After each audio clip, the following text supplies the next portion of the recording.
What is going on? What is going on? Everybody in the house, what is going on? Wake up in Cleveland every single morning. I wake up, flex, thumb down now. Check. No drip, this. Wet. Tell 'em run it up.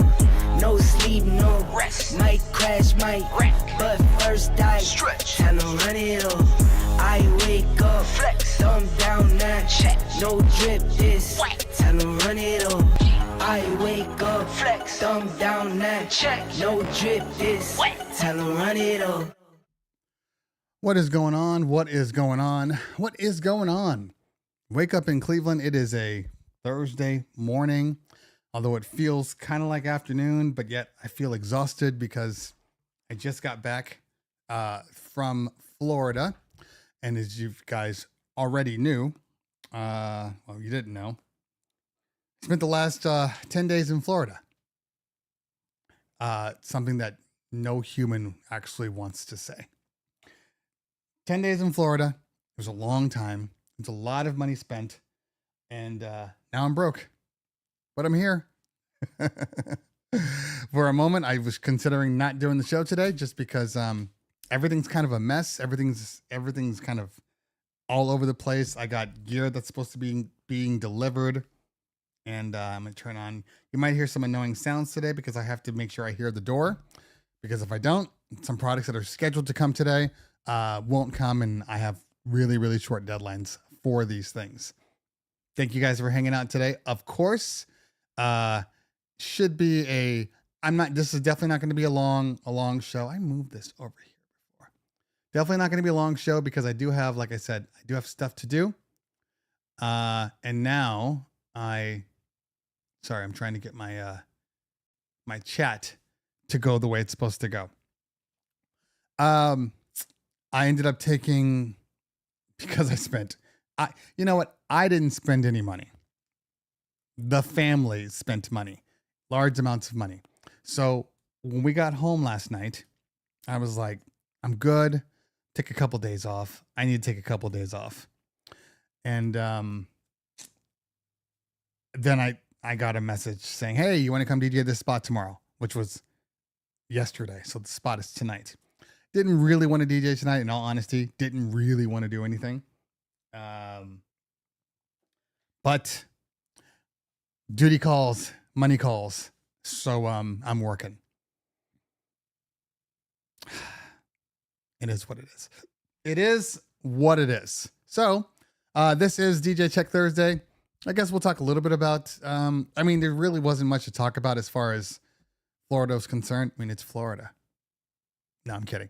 There's really not much to talk about just because I went there for family stuff. I went there for partial vacation, partial dance competition. Dance competition was a reason that we would go to Florida. That was the only reason. And then after the dance competition, which ended on Saturday, we stayed to go to Disney World for a few days. And that's been my story. Hold on. Sorry, not really in the mood.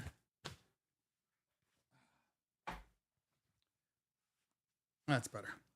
Anyway, so we spent a couple days going to all the amusement parks. Got to do all the rides. Got to do Tron.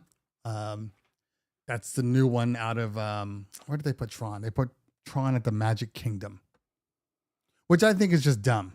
Just dumb in general. The layout that they have selected for all of the Disney parks doesn't really make a lot of sense. Like Hollywood Studios makes sense. Everything there is based around, movies and shows and performances. So that is really the only one that makes sense. The one that doesn't make sense is Epcot. Epcot is supposed to be this kind of worldwide, international theme park. But also in Epcot, there's always been a huge push for future stuff. So it's weird to me that they have like Guardians of the Galaxy and they have like, Mission to Mars or Mission to Earth, whatever. And then they put Tron at the main Disney. That was weird to me. Tron should have been at Epcot. Really should have been, but it wasn't. So we did Tron. Tron is a really, really fun ride, albeit a tad bit shorter than I think it should have been. I think the ride should have been 10 to 15 seconds longer, in my opinion. But we've done them all now, all of them. I don't know if anybody's gone to Disney World in a long time, but a lot of cool things. The Avatar ride that's at Animal Kingdom, which makes sense. I went there, I don't know. I went there last Thanksgiving. And this one, they had already changed it because of the new Avatar. So they added some new elements in, which made it kind of cool. Still not really, we didn't go underwater or anything like that, but still very, very cool. It's smaller this time in general than when I went over Thanksgiving. I don't know what it was, but everything kind of flowed better this holiday.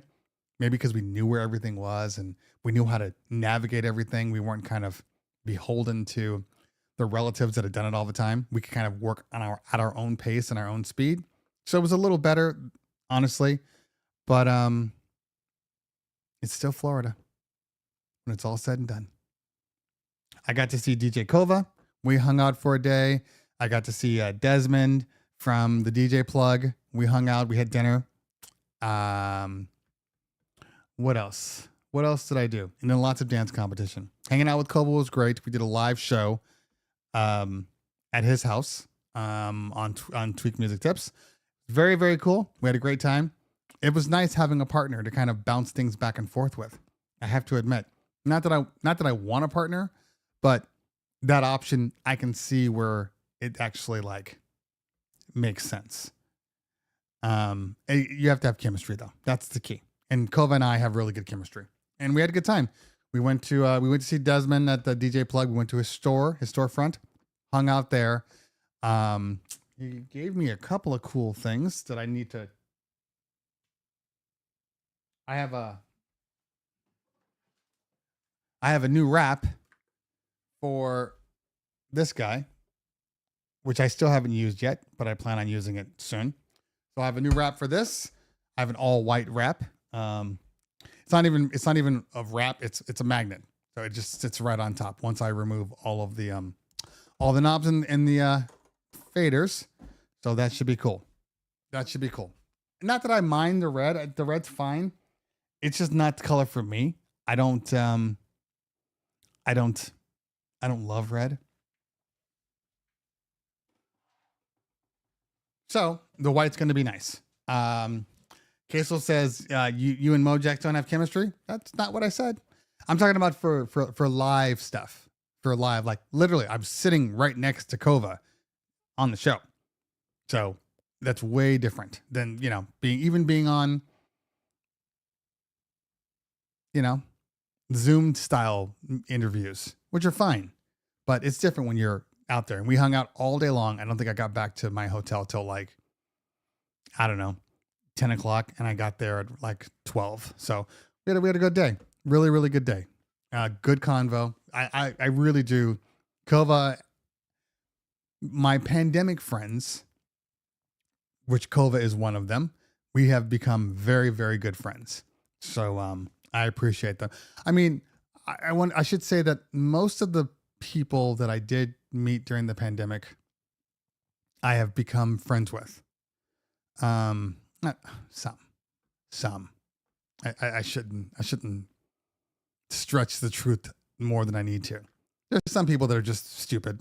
There's some people that are dumb. Some people that are assholes. Like they exist everywhere. I think it's more important to know the people that were cool during the pandemic and turned into assholes after the pandemic. That's the big question mark here. Strangely enough, the weather wasn't horrible in July. My schedule for Expo, I have no idea yet. I'm still locking in the things. I got to book my rooms today. Depends on when my flight is. I'm supposed to be flying into somewhere on Sunday. You see, the problem is with this trip, it's screwy a little bit because I go to Montana on the 4th or the 3rd. I should probably know when I go. I go to Montana.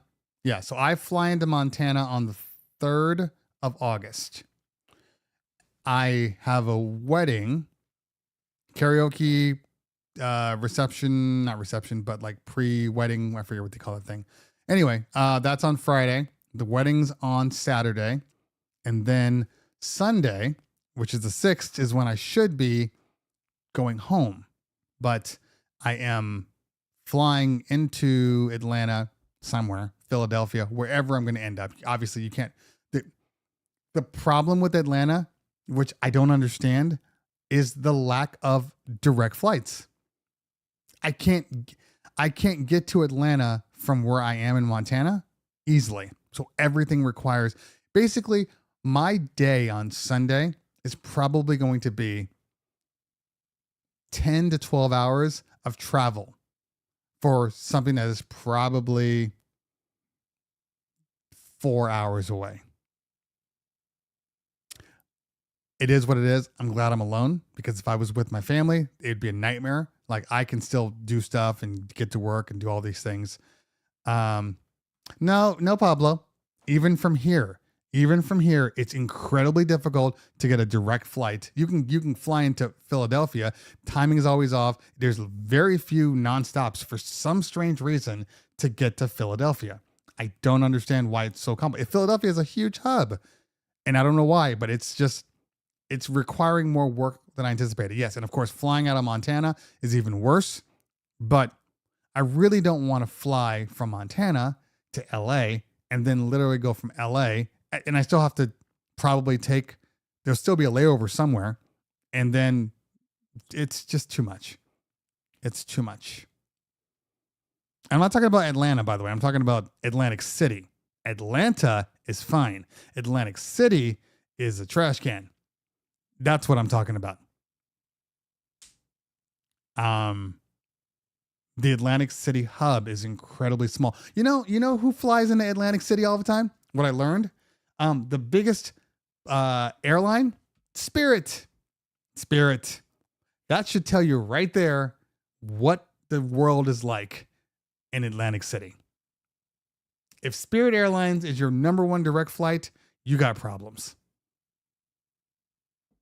So, I don't know when I'm getting in yet. My partner is booking the Montana stuff, and he's going to book me for my Philly, because I'm going to have to go into Philadelphia and then either Uber or take a bus, which I'll probably just take a bus. It's just easier. Take a bus into Atlantic City, because the bus is like, I don't know, it's like $20, $30, and it's about an hour and a half drive. Not a big deal.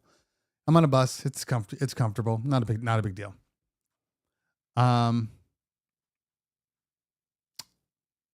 LAX to Montana, LAX to Nevada, Nevada to St. Louis, St. Louis. You already did too many. But I've never been to Montana, so it should be fun.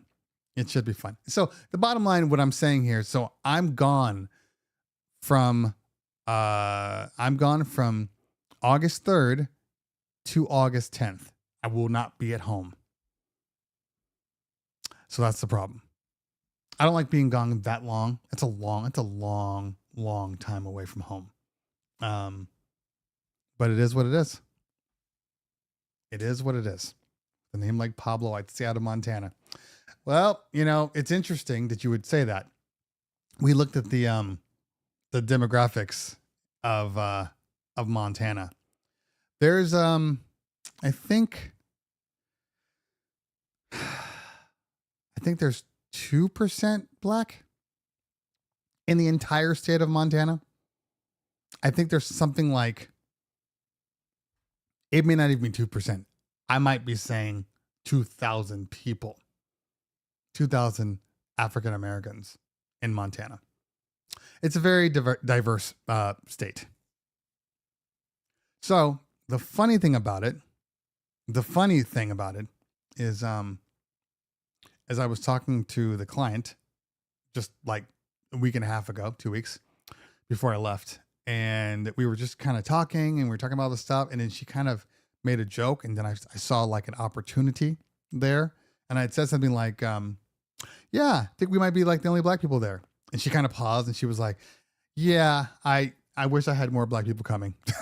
Cause she's like out of it. She's like, Montana is like her second home, you know, cause these people have money. And, she lives, you know, in LA, but she's in Montana. It is what it is. Yeah. 0.6 says wobbly hand. It's very, very small. I'm sorry. I'm seeing an email that I don't want to be seeing right now. Let's see what that is.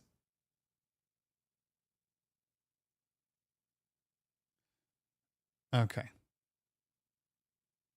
Anyway. So yeah, it is what it is. I mean, it wouldn't be the first time I went to a place where I was the only black person within like, you know, 12 city blocks. I did a wedding in northern Nevada. I didn't see one other black person anywhere. Lots and lots of white people, some Hispanics, and that was it. That was it. So I'm used to it. I just try to stay in the popular areas. It is what it is. Okay. So today,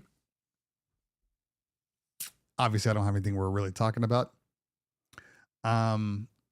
Should give some shots out before we start getting into anything of detail.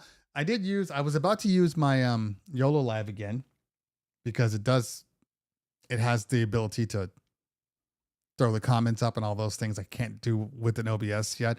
I don't know why they haven't baked that into OBS. It's really stupid that I can't highlight comments, especially considering the entire world, every other application allows you to highlight comments. The only way to do it is through some like 5-part thing that I need to do every time I start up my stream.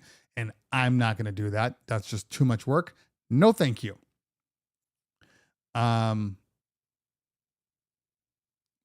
White gear for weddings is nice. Well, that's random. Positive T, because I was talking about white people, not gear. But yes, white gear is nice.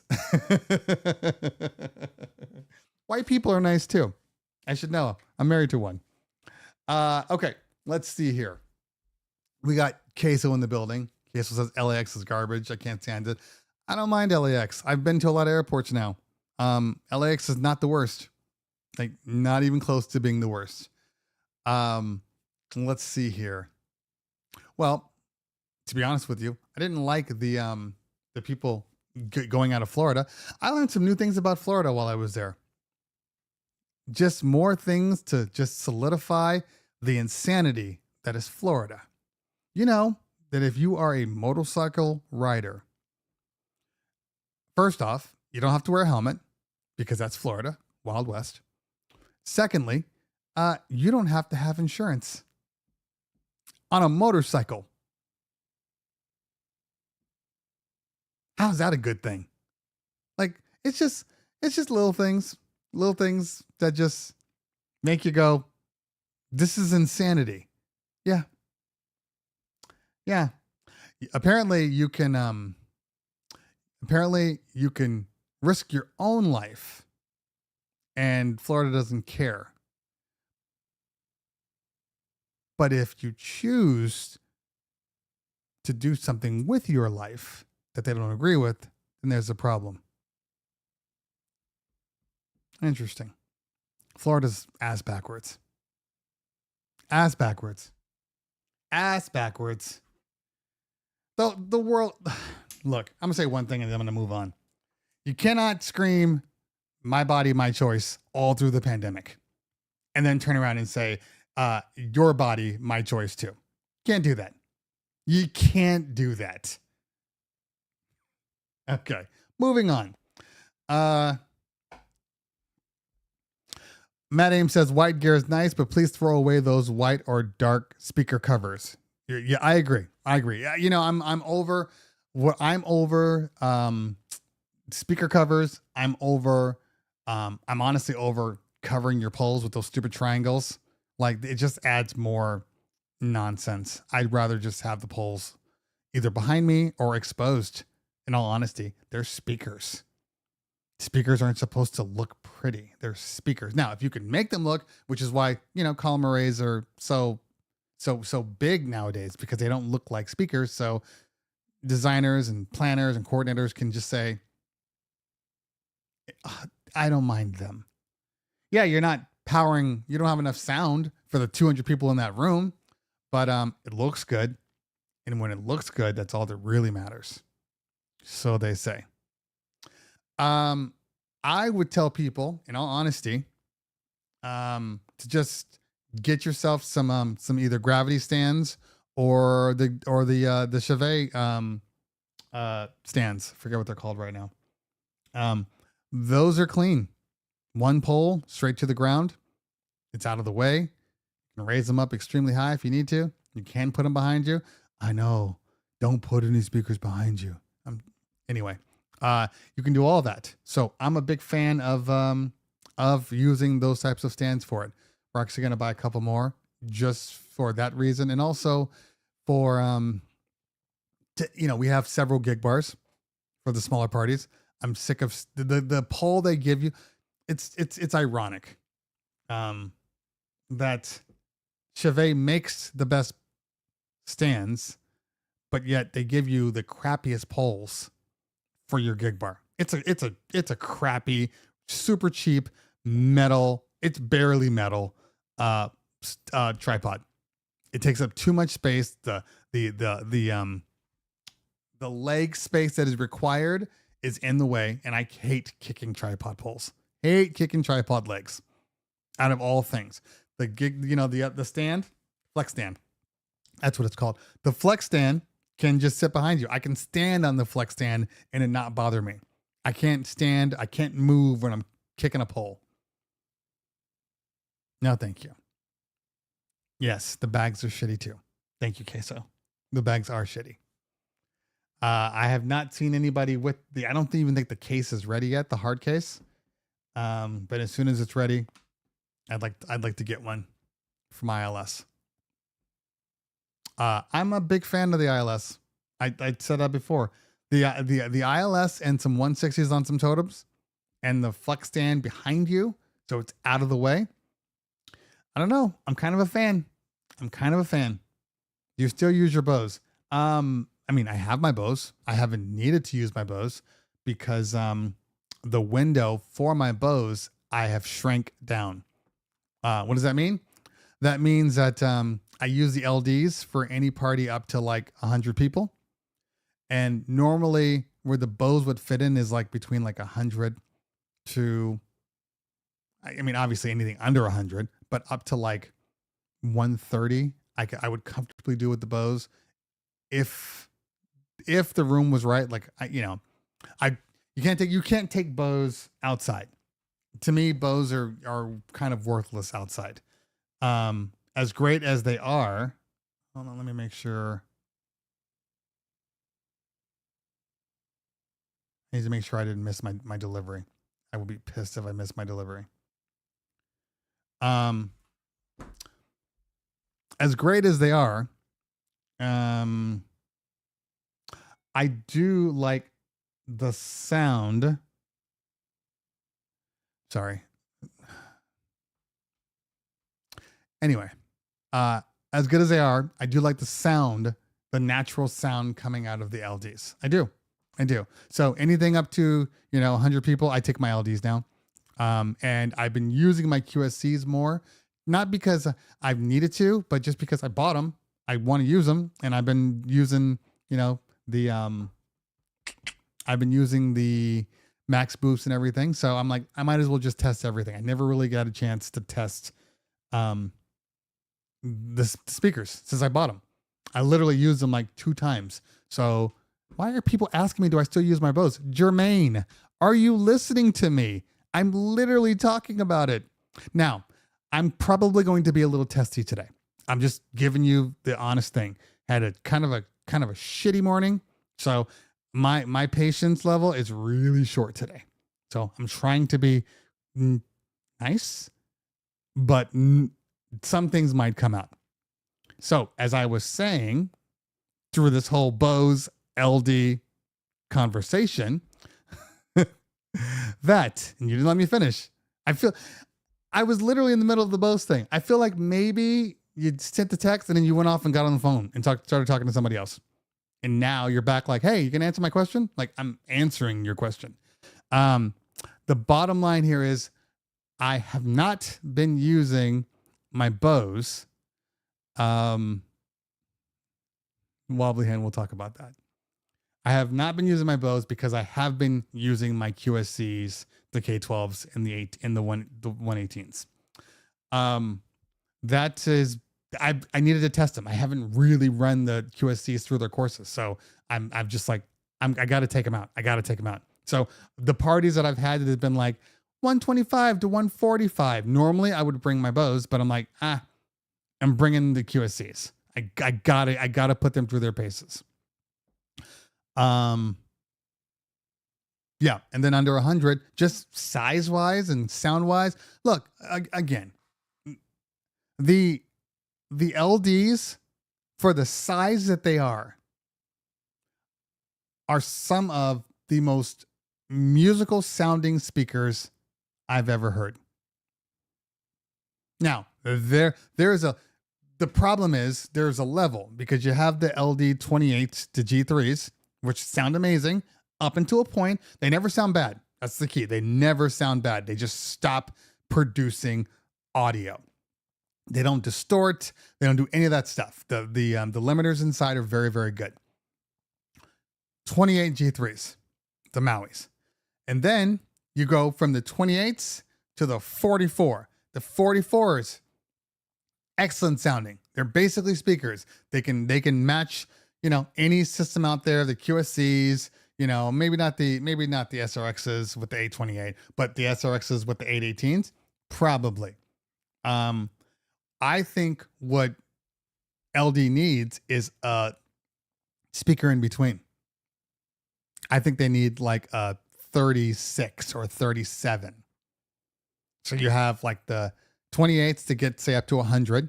Then you have the 36s that maybe get up to like 150. And then you have the 44s that can get up to 200 plus. That's what I would suggest, because there's a gap. There's a gap in between. There's a legitimate gap. But they both sound very, very good. Very good, in all honesty. The Bose is a good sounding speaker. As I said before on the last show, what I'm gathering is I don't know that the Bose is, if you were doing ceremonies and speeches and you need sound to hit the entire spectrum of the room, including the back, and it travels for hundreds and hundreds of feet, the Bose is the choice. That throw of those highs is unmatched. I don't know any speaker that can throw like that. So literally, I've done a single Bose, L132 top and sub 2, especially when they were really, really small parties, and the speeches didn't matter where anybody was. They could always hear the speeches. That's the one thing I will say about the Bose. Now, the Bose has two flaws for me. Okay. Doesn't make them unusable. I still use them, but they have two flaws. One, I do believe that their limiter, now that I've heard other ones, their limiters are aggressive. Whatever they're using to cool off the amplifiers is seriously aggressive. And then what happens is you lose bottom end, especially if you are pushing hard and it's the room is getting hot or whatever, you lose bottom end on the Bose. That's the one thing I will tell you. Also, outside, there's the bottom end just disappears. Like, it's very strange how, which is when I got my LDs, that was the first thing I tested. I had a party in my backyard for my daughter. And I'm like, let me see how this sounds. Because that's always been my issue. And they sounded great outside. So the Bose are great inside, especially if they're close to a wall where that bass can reflect off and then hit back on the dance floor. Very, very good. You do have to EQ the Bose more so than any other speaker, because those highs can get really, really hot if you don't EQ them properly. But still excellent speakers. It's just, a speaker for the job that you're doing. Now, what I said a couple of weeks ago is, as I was looking kind of at websites, and I went to the Bose site and everything, and I noticed one thing in particular, which is very strange to me. To be a DJ focused system, and especially because Bose contacted me, they're like, we want you to review these for DJs. To be such a DJ focused system, it's very strange to me that if you go to the Bose site, there's not one photo of a DJ using these speakers. Not one photo. It's always person with a guitar, somebody doing a speech, cocktail, all of those things. Like, I find it weird that a company that wants to push it has absolutely no media about DJs. So that's it. Still good speakers, but there's a lot of good speakers out there. But the LD, whatever they're doing, sounds good everywhere, inside, outside. They're just really good sounding speakers, and I've been using them for cocktail, and I've been loving them when I'm not using them on a party, because I take them with me. For the most part, it's been a little harder now that I've been taking the furniture, because it's not the coffin and the stand that take up all the space. It's the totems. The boxes that the totems are in are humongous. Now, I have my F-150. I throw the totem boxes inside the truck in the back seat. There's still room, but it's just, they're big. I wish they could find a way to have a more slender totem case. That's probably the weakest part of the Max booth is their totems. Because everything else, I can fit my entire system in the back of my truck with my QSCs without even thinking about it easily. Those totems get in the way. Although I don't really want to, I have my Chevet ones that I can build that I used to use before the totems, but they do look better. They match better when they're the same. So I ended up taking the totems regardless. Okay. Hold on, let me see some comments here.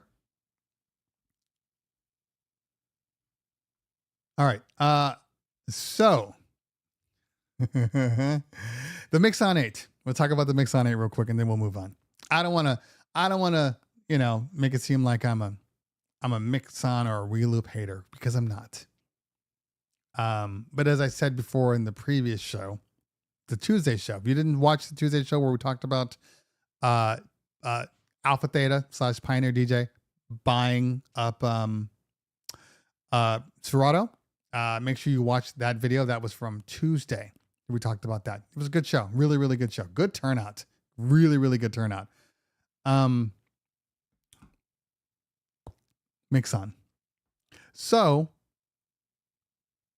before I left, we talked about the fact that they were going to be sending me a Mixon. I assumed I'd be getting that Mixon within the week or two. It was like, oh, I'll get it over vacation. Cool. Easy enough. I was on vacation. We was in terrible Wi-Fi, like worse. And then the worst part was terrible Wi-Fi and a dead zone. So I barely had any internet the entire week. I got around to sending off the document, and we always have to sign these documents to get products sent to us. And sent it out. Everything's cool. Not thinking about anything. Get an email. And the email says, thank you. We received your paperwork. Just want to let you know that the Mixon 8 is back ordered. It will arrive sometime in September. Can't win. I cannot win. It is, and it's not a me part that I can't win. It's just oh my God, come on. The funniest thing is when I sign the document, and this is how you know the disconnect that's happening. The document I signed basically stated I'd receive it, and then my return time was like the first week of September.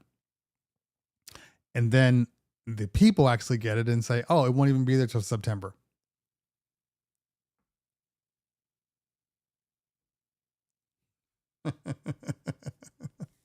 Yeah, Matt. I'm not really, I don't really care. I mean, not about where it's not you, Matt. I care about you. But as far as this whole Mixon thing, I don't even care anymore. Like, honestly, it's hard to care. I'm not going to say that. That would be bad. I spoke to Reloop. He said it would be available in quantity in May. Right. Exactly. In quantity. Quantity is a relative term. So, yeah. And here's another thing. Probably not getting a T7 relatively soon. Probably not. That's just the vibe I'm getting. Just an FYI. Now, when I go to Expo, maybe I can negotiate something, but I honestly, probably not happening. I mean, I know Mojax has one. You guys probably saw his thing. I truly believe that Mojax is probably going to be one of the only people that has a review on it. In all honesty, maybe one or two others, but like, and I know that the only reason why they have it is because they're doing a whole thing. And I'm just a lowly me. So who knows? Who knows who are going to get them? I don't know when I'm going to get it. And I just having a hard time caring anymore. I did see the post. I did not watch the post. I just kind of scrolled by. But that's great. I'm glad that Crossfader has one, and Mojax, and probably Phil. It is what it is. Yeah, but that's my point. Literally, I'm struggling to get one, and there are people that just have them. Surviving floods. Hierarchy. And that's okay. I'm fine with hierarchy. If it's what they want to do, it's what they want to do. Like I said, there are other avenues for me to obtain gear, and I might just have to use those. There's no point because I'm going to have a conversation. I'm going to go up to them and I'm talking to them like, yeah, we got one coming for you, blah, blah, blah. And it's just going to be another thing where it's like, you've been saying this for a long time. You know, it's dumb that, is there a review on the Mixon? Is there a single review for a product that's been announced over a year and a half ago? Is there any reviews on the Mixon 8? Just weird. It's just weird, you know?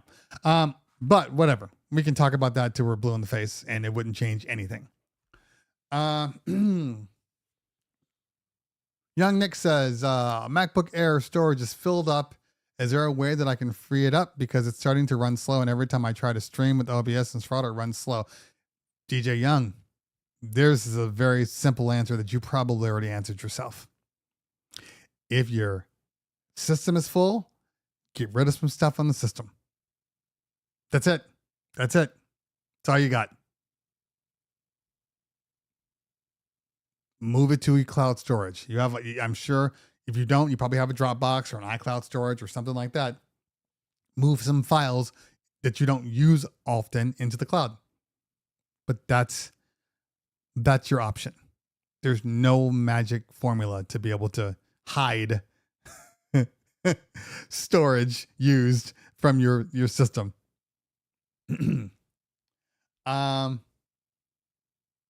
So Matt, that is exactly what I've thought this entire time about the Mixon. I think that's what they're concerned with. Yeah. I don't think they're confident in this product at all. And then you have the T7 where you're getting a lot of people that are very interested in it. And now they're going the opposite route. Like, hey, people want this one. We're gonna milk this one a little bit. It's just what it appears. I could be wrong, but it's just what it appears. T Diesel in the building. What's going on, fam? Mac Joseph says, I'm using DJI with the Starlight with my portable JBL in Vegas streets, and people love me out there. Sure they do. I'm sure they do. Mac loves his algorithm DJ. Let's see here. Serato better get an app version. They're going to lose out on younger crowds. You know, we've talked about this.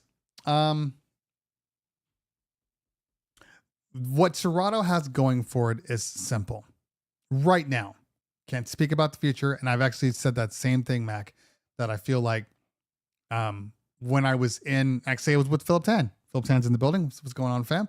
I was with Philip in Boston, and we were talking to some of his students, and I asked the question, what software do you use? And it was like most people were using Rekordbox, which makes sense because it came with the product. And then the other ones were using, I think, Algorithm DJ. Those were the two pieces of software that everybody was using. Most people weren't using Serato or Serato Lite. And I actually said that when I came back. This is the first thing I said. I said, Serato needs to do something because it's an entire generation of kids are learning on devices that are not Serato. Now, Serato has one thing going for it, and that's tradition and history and mystique. So what that means is Serato can still bank off the, oh, well, everybody, you know, if you're a real DJ, you're a real DJ, and I know, don't at me, guys. Real DJs use Serato. So a lot of people, you know, every person I know, and I know there are people who use virtual DJ and everything. I'm talking about me before I see comments. Every person that I know, this is the conversation I see happening with every DJ out there. Yeah, I'm looking to get into DJing. One of my DJ friends. Cool. Yeah. You want to get this or that? And yeah, in Serato. Oh, what about virtual DJ? What? Virtual DJ? What about this? I don't know anything about algorithm DJ. Whatever. Everybody uses Serato. Like, that's the conversation, word for word, every single time. So they have the benefit of the older crowd or the more established crowd pushing Serato to everyone. So that's always the thing. I know people right now that are like, I had to go on Serato. Why'd you have to go on Serato? Well, because blah, blah, blah, blah, blah. So they still have that. But yes, 10 years from now, 15 years from now, you know, what are people going to be looking at if there's no app, there's no Serato app? I mean, even it'll be interesting. It will be interesting. Okay.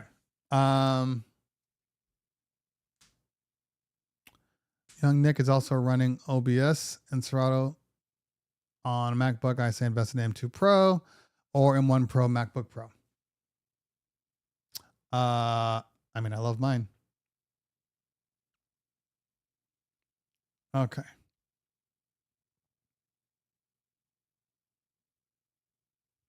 You're correct, Mixmaster. You're absolutely correct. Absolutely. Things can change in a second. And like I said, I felt that DJ's opportunity was last year at NAMM. Last year, not this one that we just had, but last year at NAMM. That was their big opportunity. And I just think they missed an opportunity. And then they didn't come back this year. Very weird to me. Very, very weird. Another missed opportunity. They got to stay in the forefront. They got to stay visible if they expect people to move over to them, especially when Pioneer DJ purchased Serato. That was a perfect time for DJ to do a marketing push. Perfect time. I didn't see one new thing. Like virtual DJ as petty as they can be, because they can be petty, would be the first if they heard something. Not with this one, but like I've seen them do it with like certain products. You know, they'll do a post like, "Oh, this works exclusively with Virtual DJ," or this, you know, works best with Virtual DJ. Blah blah blah blah blah. Like they'll put those out there and sponsored ads and all that stuff. That does a lot to get into the minds or the psyche of people. But Algorithm DJ never markets. They're known as an Apple product. It's a very interesting place to be in. I always wonder about the advertising aspects of companies, what they choose to do, when they choose to do it, and why they choose to do it. It's always been very odd to me, because a lot of people make choices that I wouldn't personally make, you know, but it is what it is. Okay. Let's see here. All right. I'm going to join the team and be the main DJ for their company. That's dope. Okay. Let me see if I have any questions up here.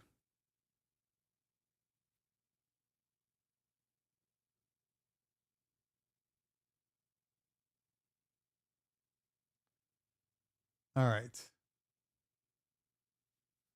the latest crisis in the DJ world. That's hilarious. Okay, let me drop down here and start from here. Go back to the bottom here. Okay, well, Prime Go does not do Serato, Pablo. It only does Virtual DJ. And that's it. It won't do anything else, which is dumb. DJ Kev says, do you think Serato, do you think software will all move to subscription based? Nope, I do not. I mean, first off, they all offer subscription based, all of them. And, for some people, it's a benefit, you know, who don't want to pay the $200 to $300 for a license. So there's always been that option. And I don't know, I'm sure certain things that they used to sell before, you know, they'll get rid of in favor of a subscription base. But in general, you know, I talked a lot to, actually after my show on Tuesday, I spoke to, one of the higher ups at Serato, and we kind of talked and hashed out all the stuff because I had questions and everything.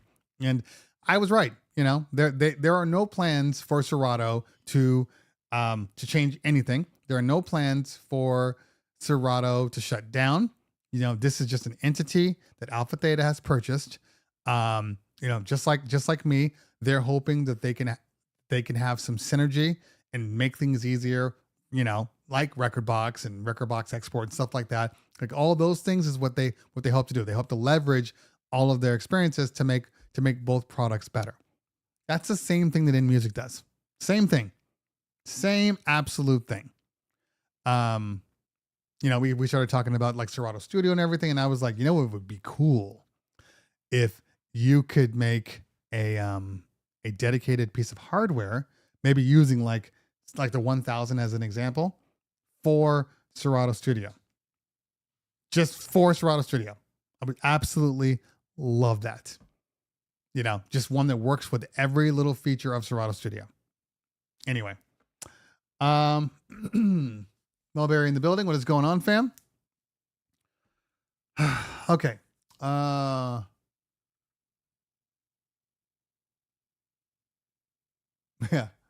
SL box. Yeah. Good luck. We're still waiting for Reloop's SL box. Where's their box? That thing was announced at NAMM. At NAMM. Still can't get one.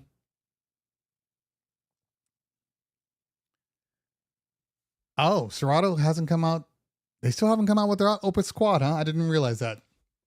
It's sitting right over there. I haven't touched it. I'm waiting because I was waiting on Virtual DJ so I could see that one, and Serato so I could do an actual review on that.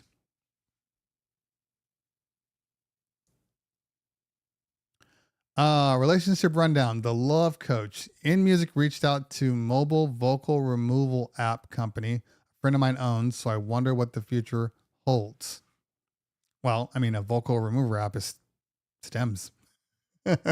So sounds like they want to improve their stems, is my guess. Okay. Sounds like a phase issue. You know what? No, it's not. Phase was an anomaly. These companies, Phase was a brand new company, literally working off of like a GoFundMe. Like this wasn't something that, I mean, actually both of their products, the not Phase specifically, but Mix the hell's their name? Mixware. Even when they came out with their wireless crossfader, that came from a GoFundMe. Phase from Mixware LLC should have also been a GoFundMe. Nobody would have cared. Nobody would have said a word.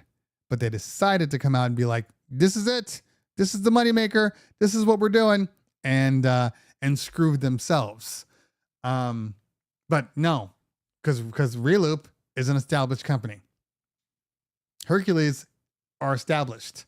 There's no reason that they can't do it right. Now, there's always this issue with like supply chain. I think some companies manage their supply chains better than others. That's the only thing I can think of. Because anytime I've ever seen problems, it's always from bad supply chain management. Okay.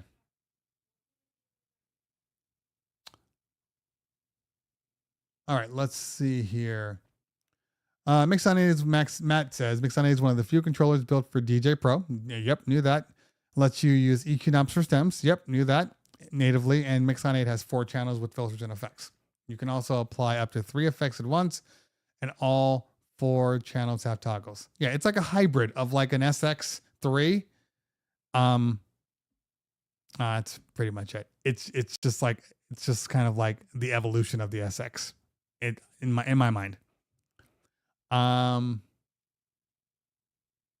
People use Serato at clubs because they have old mixers or Serato only compatible stuff. Yeah, but we're saying the same thing. They have Serato only compatible stuff because they know that whomever they bring in is typically a Serato user. Now, again, it's not a which one is better debate or anything like that. It's just the fact that I only any clubs that I find that have like dedicated their turntable first clubs typically are Serato based. That's just been my experience.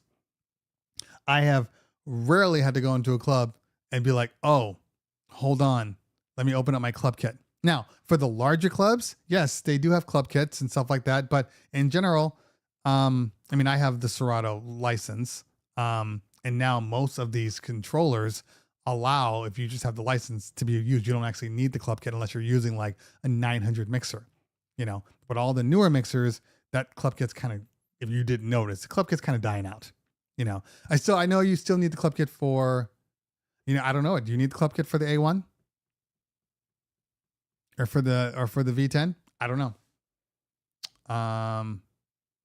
Okay. Let's see here.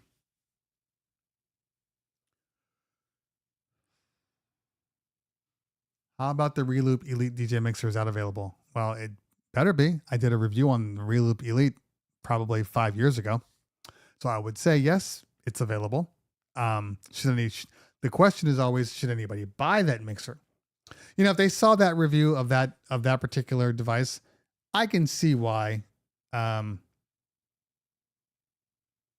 can see why they'd be a little less happy with me, because I wasn't the most. I was positive about it, but I didn't think that mixer was nearly as good as others. I just thought there were better options out there. Yeah, people would argue, well, it's the cheapest. Okay, if cheap is what you're looking for, then just get whatever's cheapest. It is. Is it the best mixer at the price point?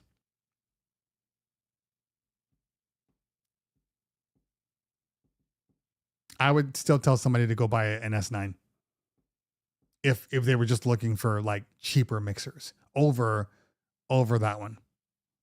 Just an opinion. Okay. They better add Serato and title to Opus Quad or it's a total waste. Yeah, well, Serato's coming. And it's a Serato issue. It's not a Pioneer DJ issue. Serato hasn't come out with a build that they're confident with yet. You know, so that's why I was asking if Virtual DJs works for it yet. I have not tried it. I have not been on. So that's a good question.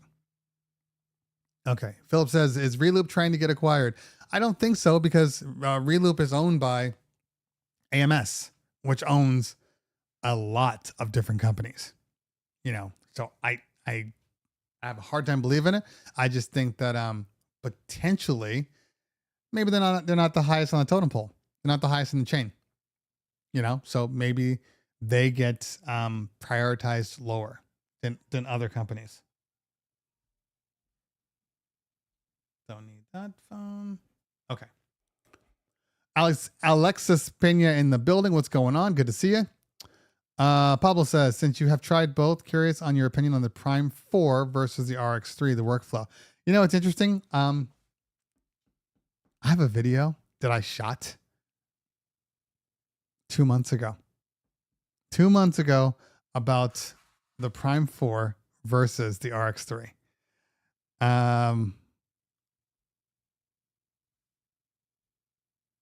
Hold on.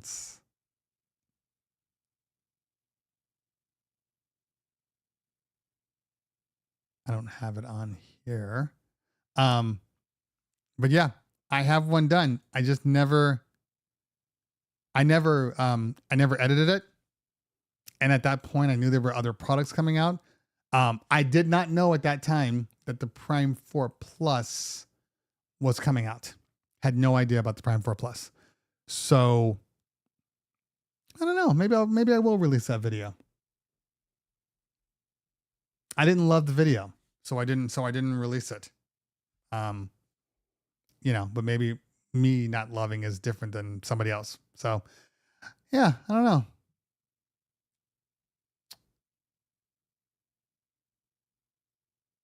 Okay.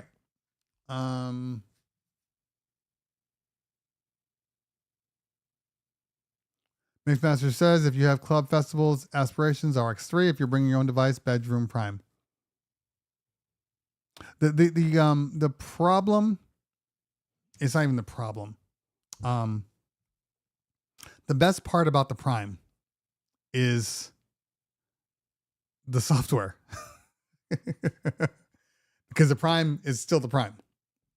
But all the additions to the software have made the Prime so much better. Now, of course, I still love the ins and outs of the Prime. I think that's the best part of it. The booth monitor, the zone, I should say, not booth. You know, this new thing where people are calling the booth a zone is trash for me. To have an official booth and a zone out and be able to play stuff out of there, I think that's fantastic. So that's really my thing about them. The RX3 is a great device. And if you are, as he was just saying, somebody that wants to transition from that to clubs, there's nothing better, because you can use thumbs, but you can also use Serato. You can use everything. So, it just depends. I don't think there's one, but I think Mixmaster just pointed out, it just depends. It just depends on what you're trying to do. Okay. Have I used the Pro X? No, I have not used the media booth. Never. I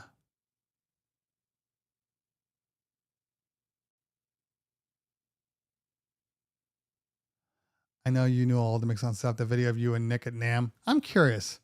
So the question is, what is the Mixon doing? I hate that on my iPad, when I try to go to YouTube Studios, it doesn't take me to YouTube. It takes me to the stupid app. I'm thinking about deleting it.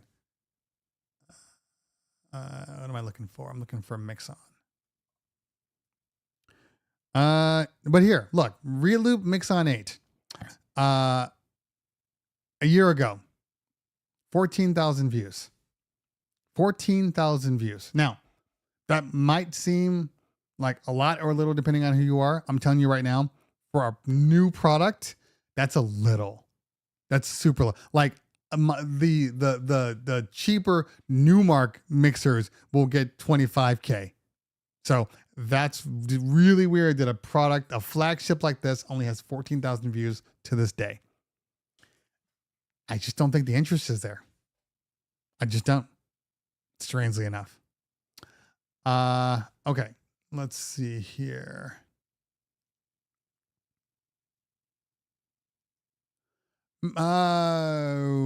Relationship rundown. How do you get over the visual differences between software? My eyes only work with Serato and Kind of Engine. You just get used to them over time. And I said this last week. I use Rekordbox. I mean, I have to test products and things like that. And still, to this day, even when I use Rekordbox, not even including the fact that you can't have nested folders. Like that's the number one problem with Rekordbox. But then the other problem is I don't love all the gray. The gray for me screws everything up. So I saw your Prime 4 update vid. Yeah, but I have legitimately a Prime 4 versus RX3 video that I never released. Ever. I think it's on my computer. Yeah. As a matter of fact, hold on. Oh, there it is. RX3 versus Prime 4. It's sitting on this computer.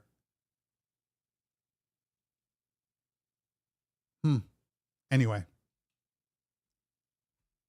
Maybe I'll do it. Not sure yet. Okay. Go away. Sorry, something just popped up on my screen here that I need to get out of.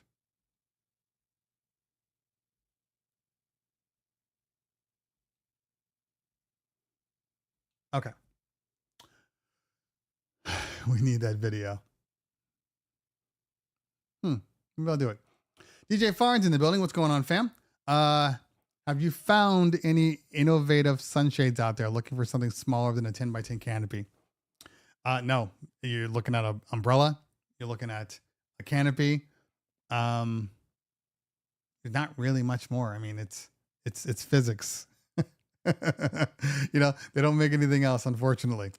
I mean, I'm sure you could probably do something that you could probably put something over the top of your table that will cover up your system and then kind of operate kind of from within it. But I feel like you'd probably have to build it. Just an FYI. Comically large sombrero. Yeah, there you go. There you go. Peter C, you as a real DJ, do you always prepare your sets and practice all the time, or do you feel lucky sometimes and just take a bunch of new tunes and play? I don't ever take a bunch of new tunes and play that I haven't listened to and at least set up my cue points for. The only time I've ever done that is if I'm doing an event and somebody's asked for a song that maybe I have to string. That's it. Nothing else. I don't prepare my sets unless it's a very specific, specialized type show. Like for instance, when I did Motown on Monday, typically speaking, if it's like an hour set, I will always prepare like the first, 20 minutes or so. I've told this story. I do it for me just to kind of get through the nerves, get through the thinking part of it, get used to using whatever gear I'm using. It gives me time to kind of do all those things before I start getting deeper into the playlist. So that's about as far as I go. If it's, 4 hours or so, yeah, I tend to not, I have crates, like I'm doing a Latin club today. I have crates that, reggaeton, bachata, salsa, I have crates like that. And, I'll go through it that way, but yeah, you can't, you have to be able to jump around a little bit here. So Not always.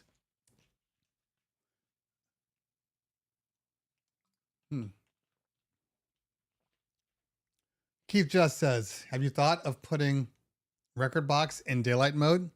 Well, I mean, technically speaking, you can put anything in daylight mode. Just inverse the panel on your MacBook, which is just a setting in with accessibility, and you can have daylight mode. So I don't have an issue with it at all. Hold on, I'm gonna take a quick break. Give me half a second here, if I can find something I want to use.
Okay, so,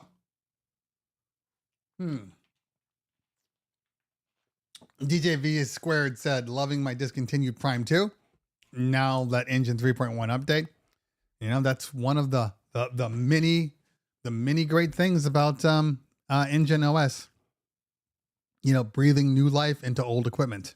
So I'm a fan. It'll be interesting to see what happens with stems. If they do release it to other products, or if they only keep it in the Prime line, it'll be very, very interesting. Okay. What time is it? 11:30. I'm definitely ending at 12 today, guys. I'm starving. I'm 3 hours out of time. So at 11:29 for me, it is what, 2:30. I'm hungry. I haven't even eaten yet. I need to eat.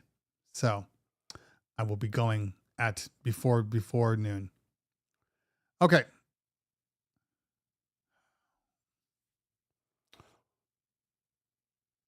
Okay. DJ Real asks, is it still a good time to buy the Rev 7 or wait for the next gen controller? Okay. Default statement, buy what you need. If you need something, buy. If you don't need something, then you can wait. If you want the Rev 7, obviously I'm under NDAs, peeps. So I can't say what I can't say, but what I will say is, there is still nothing close to the Rev 7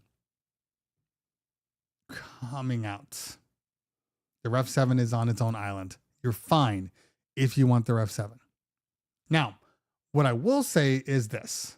I would recommend that everybody that's on the fence about buying products at all, to wait until the expo.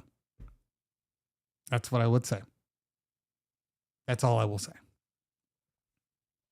And that's not a spoiler alert. That's just me always saying the same thing. There are always announcements right around the time of the DJ Expo that some people might take an interest to.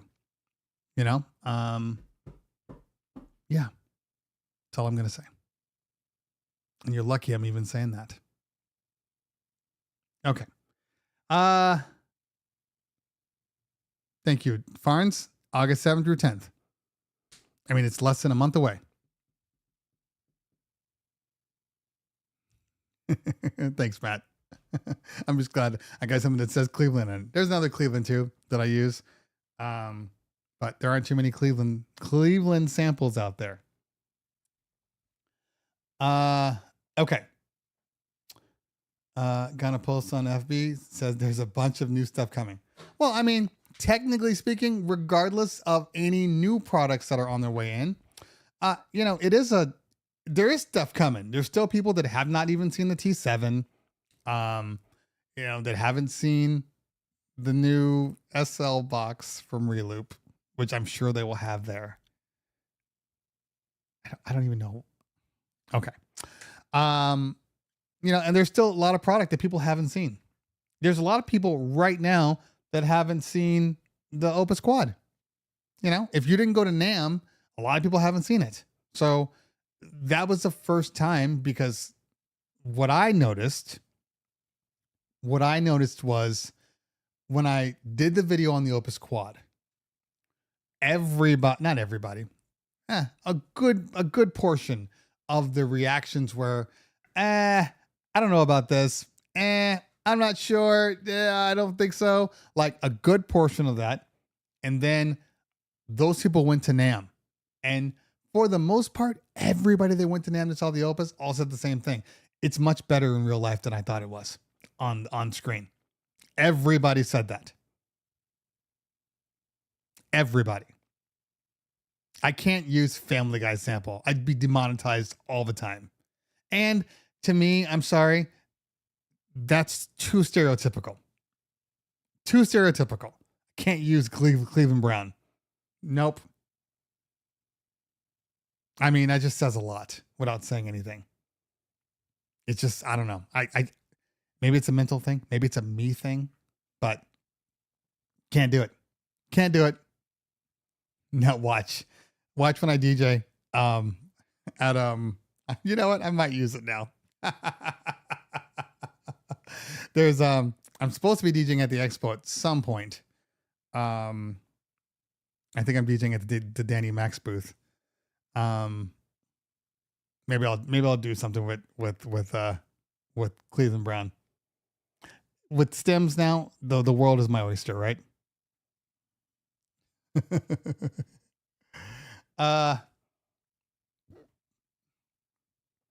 Steven says, need a new JBL SRX 915. What's wrong with the 915 that just came out like a year ago? You just saying you need to buy one? Like you need to pick one up when you're at the expo?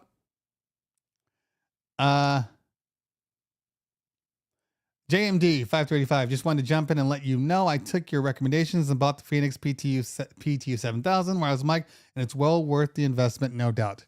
Are you sure you like them? You sure that I didn't pay you to say that? That seems to be the running thing. And people are like, they're trash. They're this. I'm like, well, they're not supposed to compete with a $1,500 microphone, but they do pretty damn well with anything, remotely reasonably priced. So funny to me. Very funny. Okay. Have fun with DJing, bro. I do have fun with DJing. I just, it's a me thing. It's 100% a me thing. Because in my mind, I play Cleveland Brown. People go, Cleveland, black dude. Cleveland, black dude. And his name is Cleveland Brown, black dude. And he's not even black. The character himself is white. Or the voice actor behind him. It's saying a lot. And I like the Cleveland show, but it's saying a lot. And I don't feel like having to interpret. So it's just a me thing. But as a parody, as something just kind of funny, maybe. Too much DJs follow too many rules. I don't follow any rules. I do what I want to do. But still, what I find is, and I'm not saying this is you, Mac, but most people that say, oh, don't do this and don't believe that and don't follow into that, it's usually the DJs that are just okay. That has just been my experience. Anybody ever defending some sort of weird thing that they do, I do my own thing.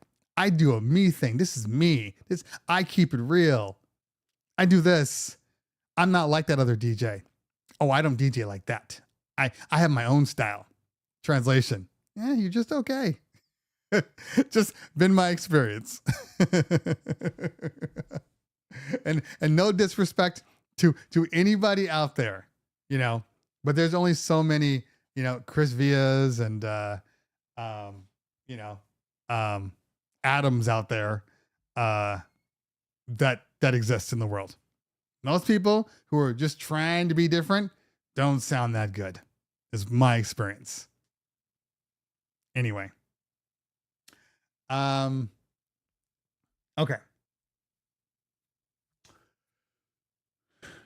Opus Quad is a dope controller, but I think it's niche specific for me, specifically high price for the return on investment plus big for mobile. Yeah, it's almost impossible for mobile. And I said it in the video. I personally could not take that thing around. So yes, there is a fixed point at where this thing can operate. So I do believe, in some cases you can rock this thing at a lounge or something bougie or in your home, as a furniture piece. Like you can put this in your home, like chilling in your living room. Some people are like, oh, I have my tables in my living room. Like you could do that with the Opus. And people would be like, oh, what is that? Just use it and just have your thumb drive plugged in. And then they could just go in and start DJing. Like that would be a total selling point for people. But I'm never taking that out with me. It's heavy. It's big. It's cumbersome. I know they make a case for it, but no, I don't think so. Jack, when you do your mixes and you have to do over 5 hours, how often you make pauses, breaks? After 3 hours, I feel so exhausted that I put a pre-mixed 30-minute mix and come back. Is that normal? Good question. Good question. I will say this. 5 hours is not the end all.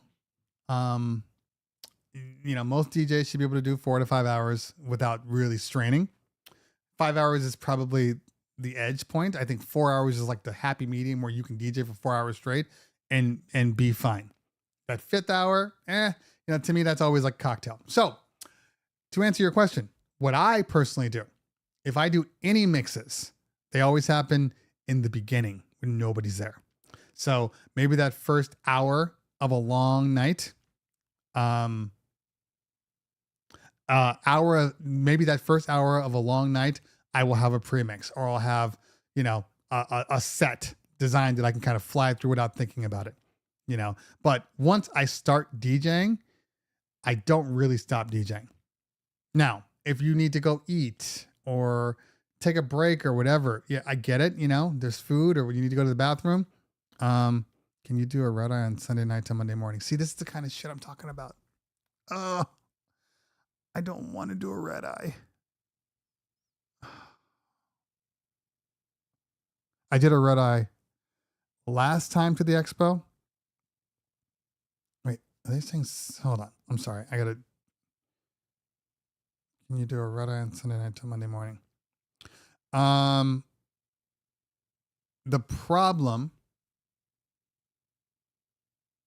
Well, I can probably. The problem is anybody that does red eyes, I am convinced, DAP One World, red eye is when you take a flight at night and you get in the morning. So maybe your flight is at 11 o'clock the night before. And then you're on the red eye and you get in at 6 o'clock or 5 o'clock. And like we took a red eye. I've taken 2 red eyes, one to go to Florida last Thanksgiving. And we left at like 11 o'clock, got into Florida there was a layover. So stupid. I didn't pay for a layover, but it ended up being a layover.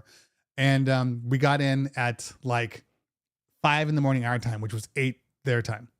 The problem with the red eye is most people don't sleep in red eyes. So you end up getting in the morning, and I tried to sleep in the red eye, and you're just exhausted. You're like a zombie the entire day.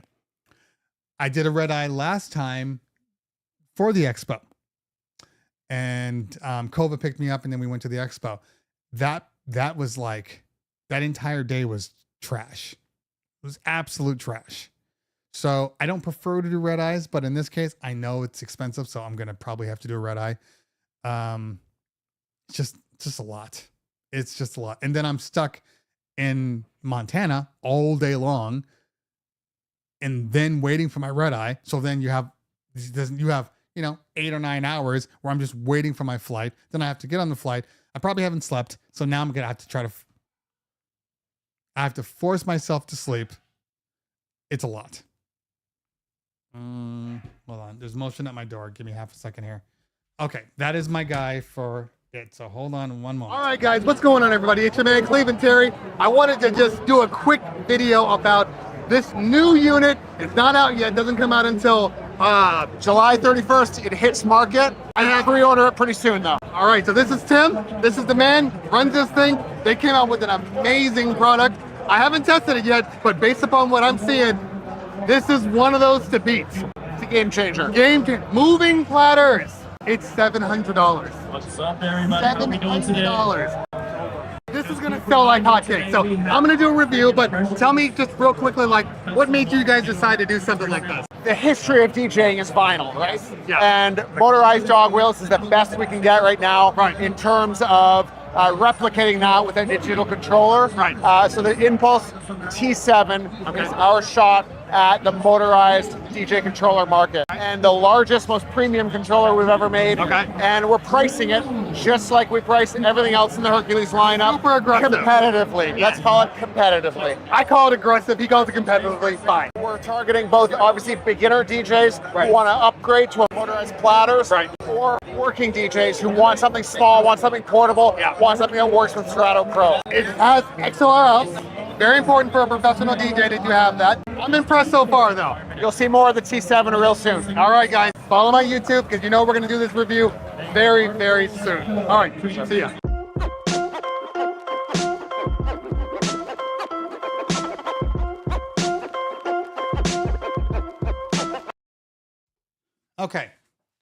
Okay. My gear has arrived. Did I have to literally use, test, review, and like, I think I have like 3 days with it, because then it's got to go back for preparation for the expo. No, I will not tell you what it is. No, I will not hint at anything. Anyway, okay. So red eye is kind of crappy. Now, if you don't have anything to do that day you arrive, it's not so bad because then you can just sleep in. But in general, like the whole family did a red eye to go into Disneyland, and we went to Animal Kingdom was our first stop, and the whole day was a blur. And then because we were so exhausted, we were just really agitated and angry the entire day. It was hot, muggy. It was annoying. So I tend to not do red eyes, and I tend to not do layovers because I've had horrible experiences with layovers. Horrible experiences with layovers, like completely.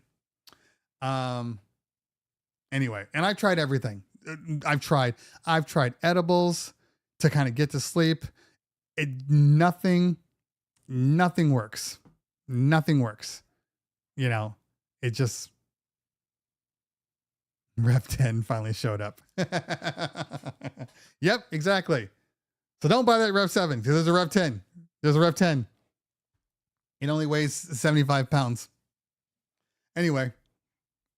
Okay, a couple more and then we are going to get out of here because now I have work to do. Where are we at here? Statement: replacement for the JBL SRX 815s and 915Ps. I thought they replaced the 900 series. I thought they were replaced with their little line array. I thought, oh, wait a minute. Do they not have because I know they have a 910 and I thought a 912. I don't think they're going to come out with a 915 because of their column arrays that they chose to come out with. Okay. Let's see here. They wake you for landing and the whole plane smells like morning breath and hot garbage. It's just uncomfortable. It's uncomfortable. I'll probably ask Cove if I can just crash in his room, because I know that my room won't be ready to go, because if I'm doing a red eye on Sunday, then I will probably get a room for Monday night into Monday through Thursday, or through Wednesday, I should say. That's the easiest way.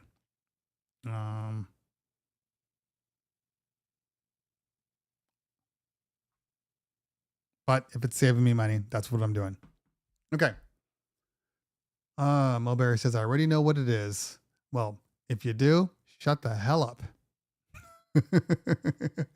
All About Jones, thank you so much. Appreciate that. Okay. Let's see here. All right, JMD 535. I researched the 7000, the 5000, some other models, and watched reviews on 3 to 4 other YouTubers. The 7000 made more sense, so I credit your recommendation. Yeah, the 7000 is the one to get unless you're going with their diversity mic system, which is supposedly better. I have not gotten one yet. I'm still talking to Phoenix to send me one, because they tried to.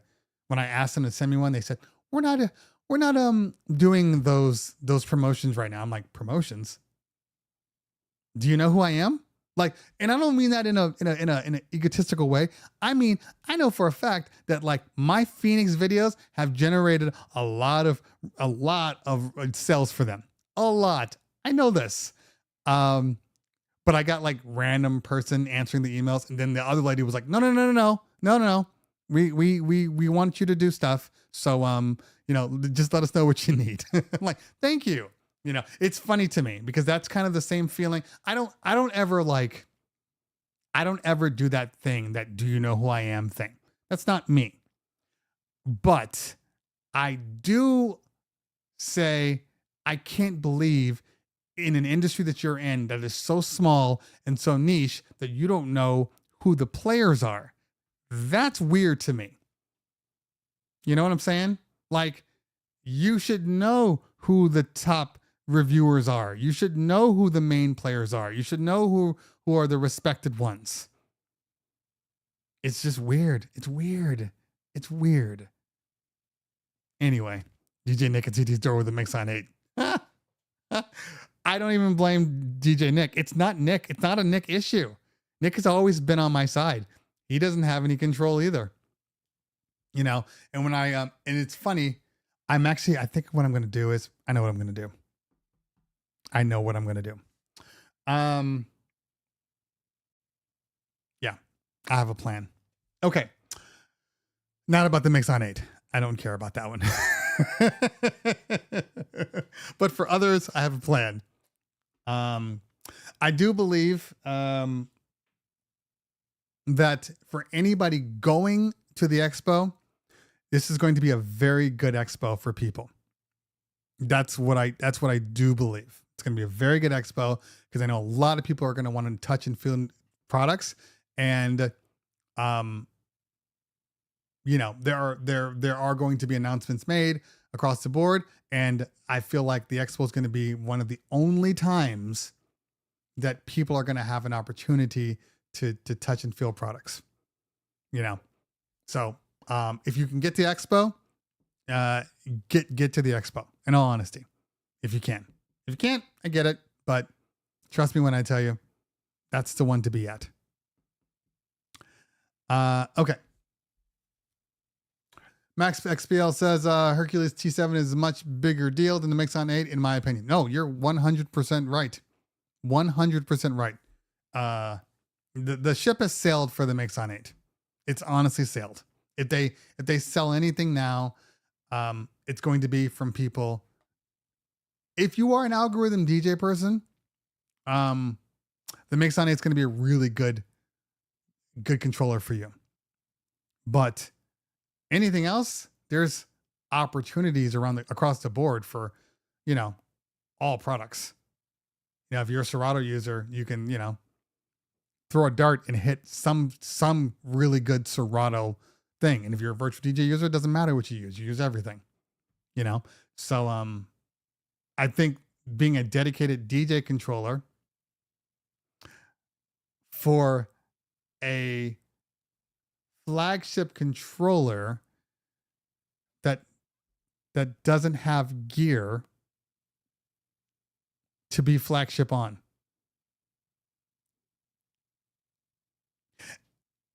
Could it be coincidence that DJ got out of the convention business, you know, when Mixon didn't like come out with a product that actually people have and can use? I don't know. It's just odd. It's odd. Yeah, I don't know what's going on with Algorithm DJ. Yeah. Who knows? Maybe they don't need people. I don't know. You know, they got Angelo, and they don't need anybody else now.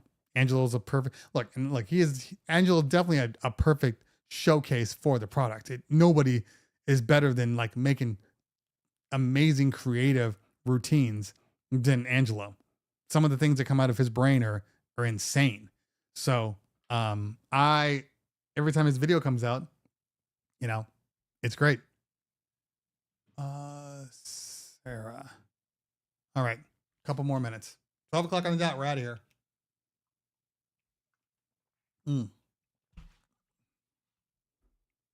Algorithm buys virtual DJ. I doubt that's going to happen. I'm more surprised that virtual DJ doesn't have an app. In all honesty, to me, it's weird that they don't have an app.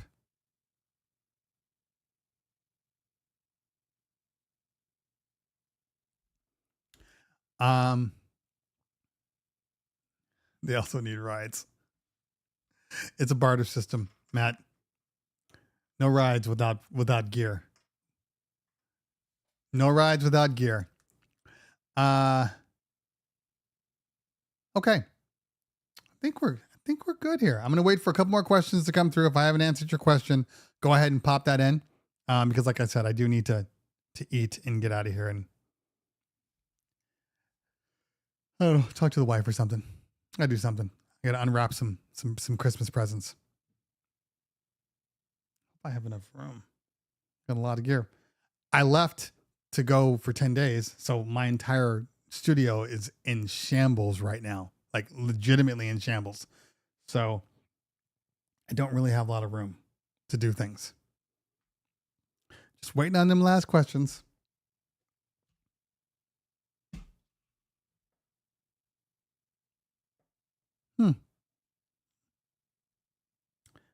Just waiting. All right, so let's see what this guy's got going on. God, I hate this guy. Oh man, let me just see. So, I hate his face. Hate his face. Dislike. Can't see anymore. Mobile DJ, that's you. Do yourself a favor. Get yourself some battery-powered stuff. Now, I'm not talking about getting big battery-powered backup. What I'm really talking about here is get yourself some battery-powered components. This weekend, rainy season in California, we are doing our party. Power goes out. Kids are sad. Kids are crying. They got to go home soon because there's no lighting in there. But we had brought some wireless battery-powered uplights. Some Mackie Thump Go's. My microphone could have been wired, but I had my X5 wireless XLRs. The Mackie Thump Go is Bluetooth. I set my Serato to Bluetooth to the Mackie Thump Go, and then I DJ'd right from there. DJing with Bluetooth is so tough. 30 minutes later, the lighting came back on. My equipment came back on. We were rocking like it never stopped. Get yourself some battery-powered stuff. It can save your life.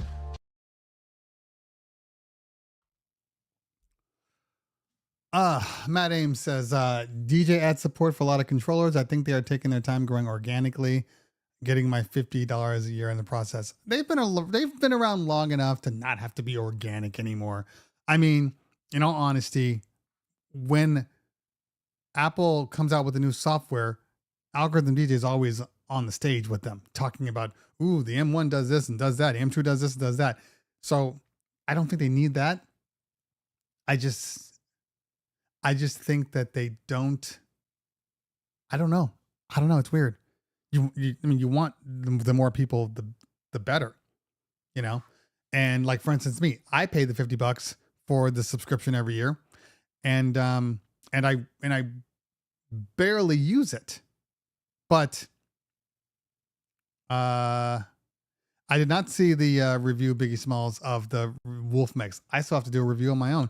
I've been using the Gig Bar ILS, which I need to do a review on, which I'll probably do. The problem is, now that I took this damn DJ gig, it screwed up everything. So I'm not working Saturday, which is good. So I can spend the entire few days working on gear stuff that I have to do. I have to do video edits for products I've already shot, and I got to shoot videos for other things. So I'll probably do that instead. Okay. All right. So the Yamaha. Okay. Been rocking the 15 tops for over 4 years without this. Feels funny. Hard to say. Philip says maybe bad AC power situation. It's very possible. Could be power situation.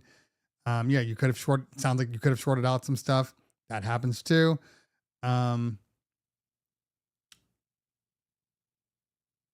It's just one of those things. Sometimes you just get a bad speaker. Then they'll send you a new one, or they'll fix that one, and then you're good. So it's anybody's guess as to what happens. Not a bad omen though. I mean, I know people that, you know, swear by the Yamahas.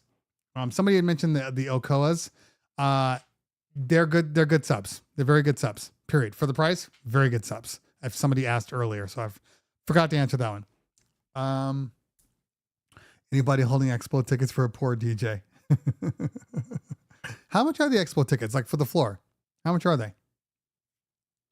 Shipping a sub can be a pain. Hopefully they have somewhere there that you can take it to, an authorized repair, because that sucks. Like my guy for all of our repairs is about 30 minutes away from me.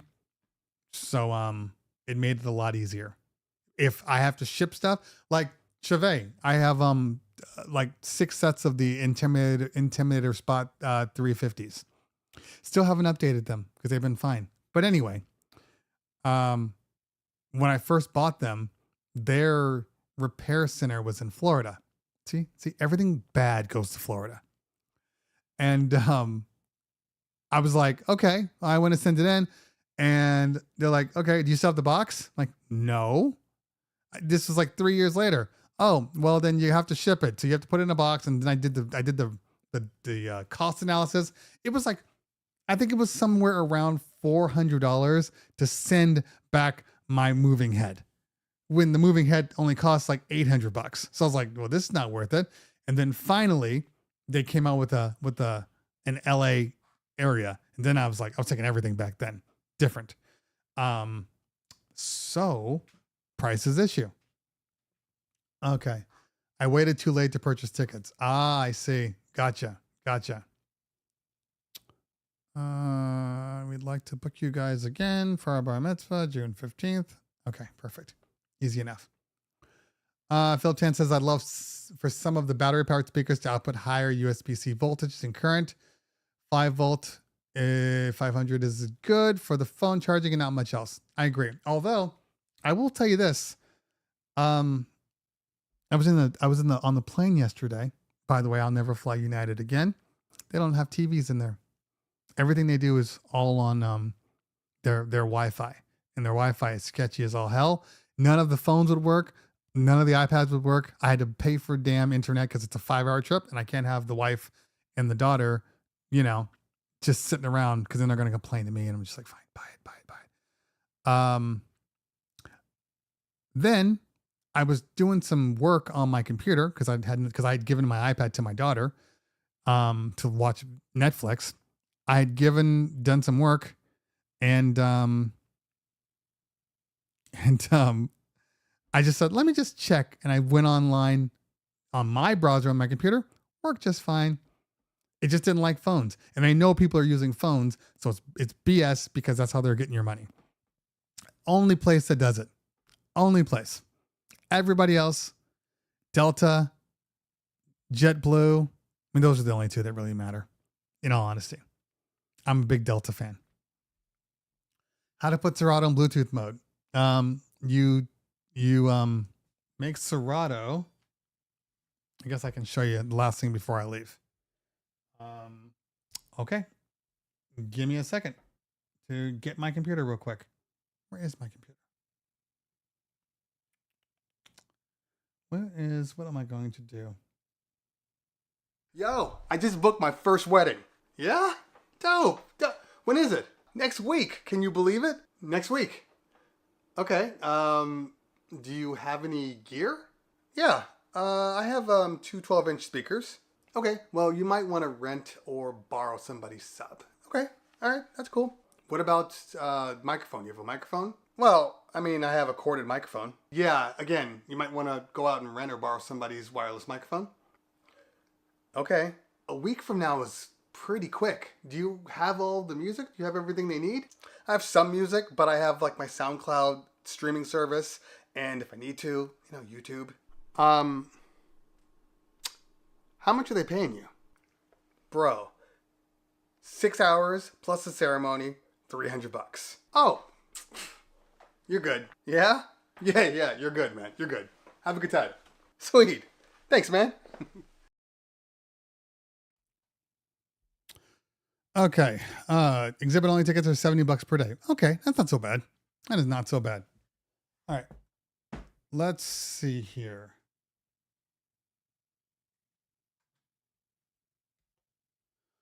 Okay. So let me move some chat out of the way here.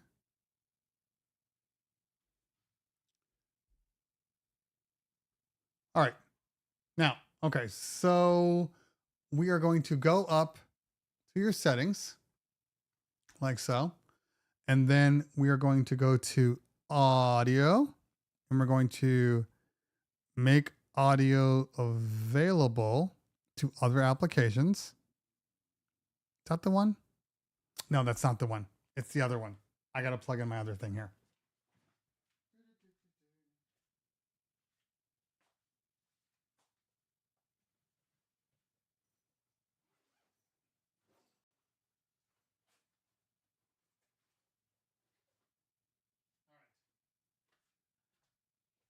I got a Flex One. I'm sorry, a Rev One.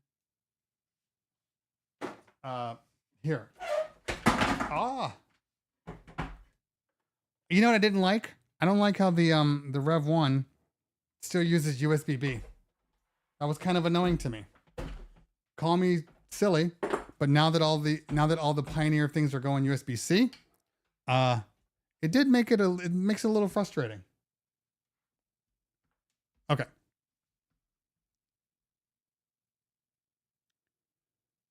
All right, hold on. There we go. Let's try this one more time. Okay. Now, once it's set to Bluetooth, well, not set to Bluetooth, you want to use your laptop speakers right here. This guy right here. And then we're going to go up to Bluetooth. And my audio settings are right up here. And then once you pair your Bluetooth, once you pair it, you can go down here and then output to your MacBook speakers or your Bluetooth. I think it's MacBook speakers. And then it will just send it out. But you have to pair your computer with whatever Bluetooth device you're using. And then you go into your sound output and then output to the correct thing. In that case, it should be your MacBook speakers. Now the problem is, it's not something you want to do. That's an emergency thing. Literally an emergency thing, because there's such a delay with Bluetooth. It's if the speaker is anywhere near you, you're going to be frustrated. Like when I had to DJ that one little thing emergency wise, I put my headphones in out of my computer because I was doing it straight off the Serato. And that's what I needed to do. Yeah, because I wasn't plugged in. So I just went straight out of the Serato, the audio app. Yeah, that's right. So basically, once it was playing, I was playing on my speakers, and then I just did it right out of there, and then we were good to go. But the delay was so great. The delay was so great that it's impossible. You can't mix with it. The cue points, little things like hitting your cue point, you know, you hit it and then like you have to wait half a second for it to like register. Like it's just too much. It's the same thing. It's the same situation as trying to like anybody that makes music, makes beats, beats production, and that stuff. Try to use your Bluetooth headphones with like Ableton or Logic or anything out there, you know, even Serato Studio. It's impossible. So you have to go wired. That's why you go wired. But in a pinch, in an emergency, it saved my ass. Legitimately saved my ass. So, yeah, but the Rev 7, the Rev 1, not bad. What is this? Oh, I sprayed it. What I don't like about it again was the USB-B right here. That's annoying. And then, I don't know. I think that, the Flex 4 has better feeling faders. These faders are real resistant, like more so than they should be. You know, the paddles and everything are fine. The jogs are fine.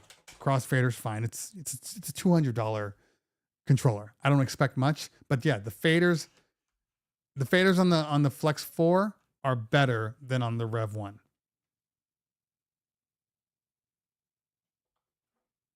Yeah. But cool. No complaints. And I think it might be longer. I think it's narrower,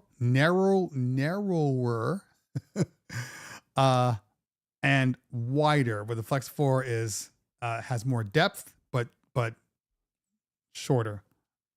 Anyway,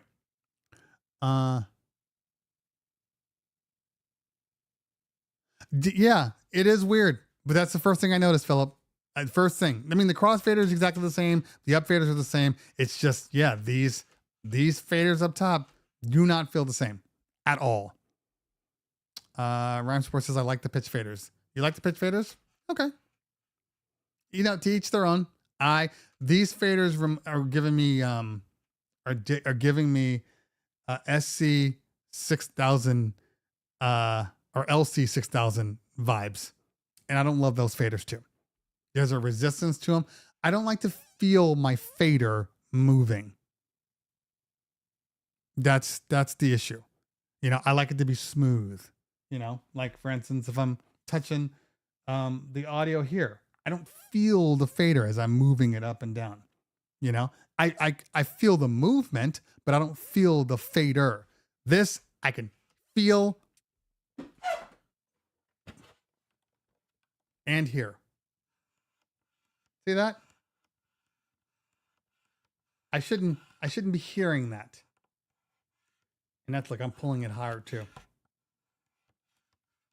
That's the issue. Not a big deal. $200 controller, but I got controllers everywhere around here. Hold on, where's the other one? Hold on. Here's the S5. These are the generic up faders that Pioneer puts in their stuff. Just similar to the SX2, SX3, same faders.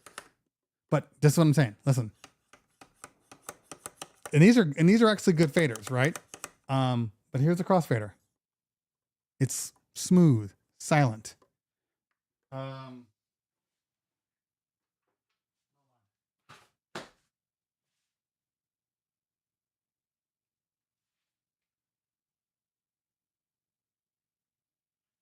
got too much gear around. I think the gear's in my other room. I have a Denon Prime for her, but it's too heavy to try to lift up. But yeah, faders in my mind are just, I don't know. It sticks with me. The Flex 4 is better backup controller. Okay, so I wouldn't say that, Feta. I wouldn't say that because the Rev 1 does do some things, especially if you're used to paddles, because the Flex 4 utilizes that whole side panel, which I hate. Especially because, I mean, you probably watched the video. the effects you have to switch through almost like an 8-track. Can't necessarily go back, which is kind of frustrating. But I like the Flex 4 a lot. I think they both have a place. Normally you don't think that when you're like, well, it's a $200 thing. Why do you need to have two different versions of a $200 controller? But they're both grossly different from one another. In a good way. In a good way. So I'm a fan of both. Yeah, I think the Flex 4 might look better and feel a little better. But that's not to say that the Rev 1 is bad. It's little things. The Flex 4 is super handy backup since it works with pretty much all DJ software. There you go. Like the Pioneer, but like the fact that the Prime Go has the XLR out. 100% I agree. And for portability out of the 3 XLR, it seems clutch. Yeah, I agree. The only problem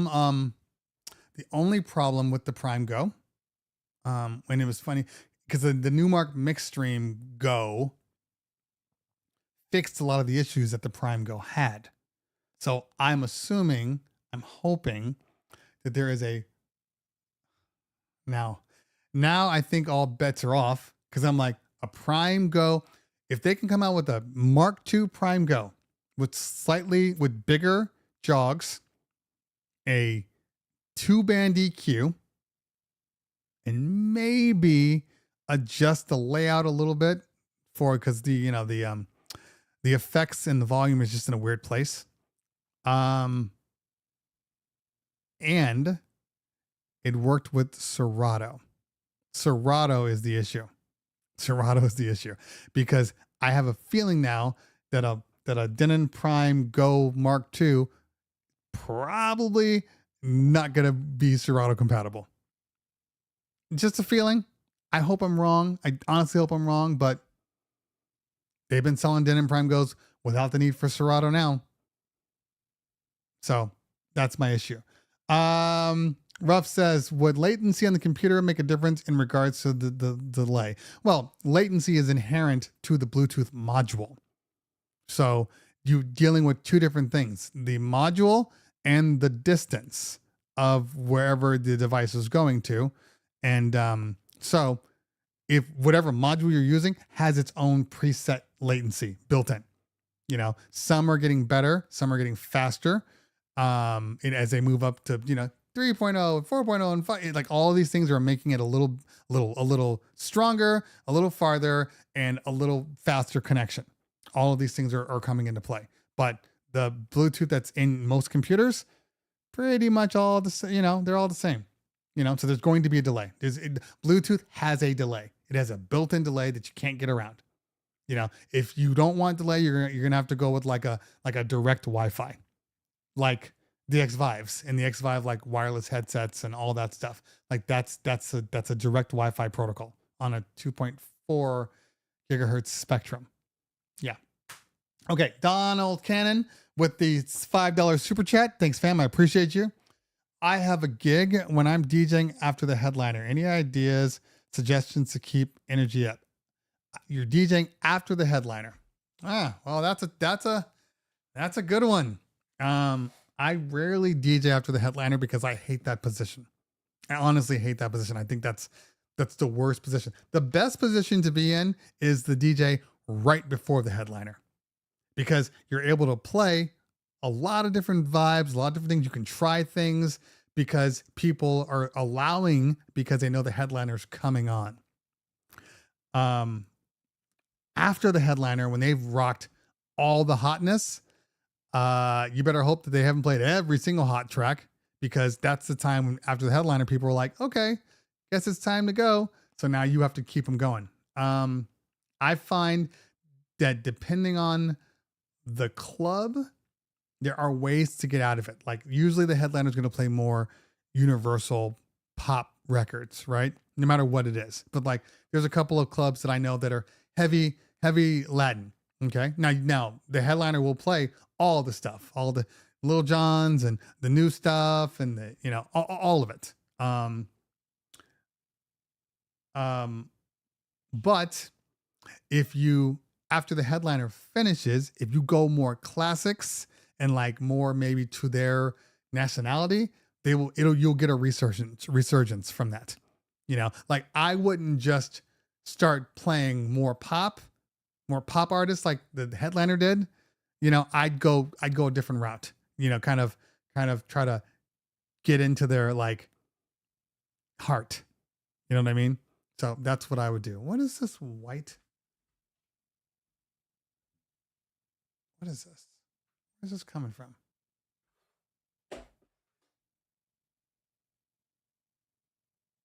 What is that? Ah, sorry. It's a mental thing. I get mental sometimes.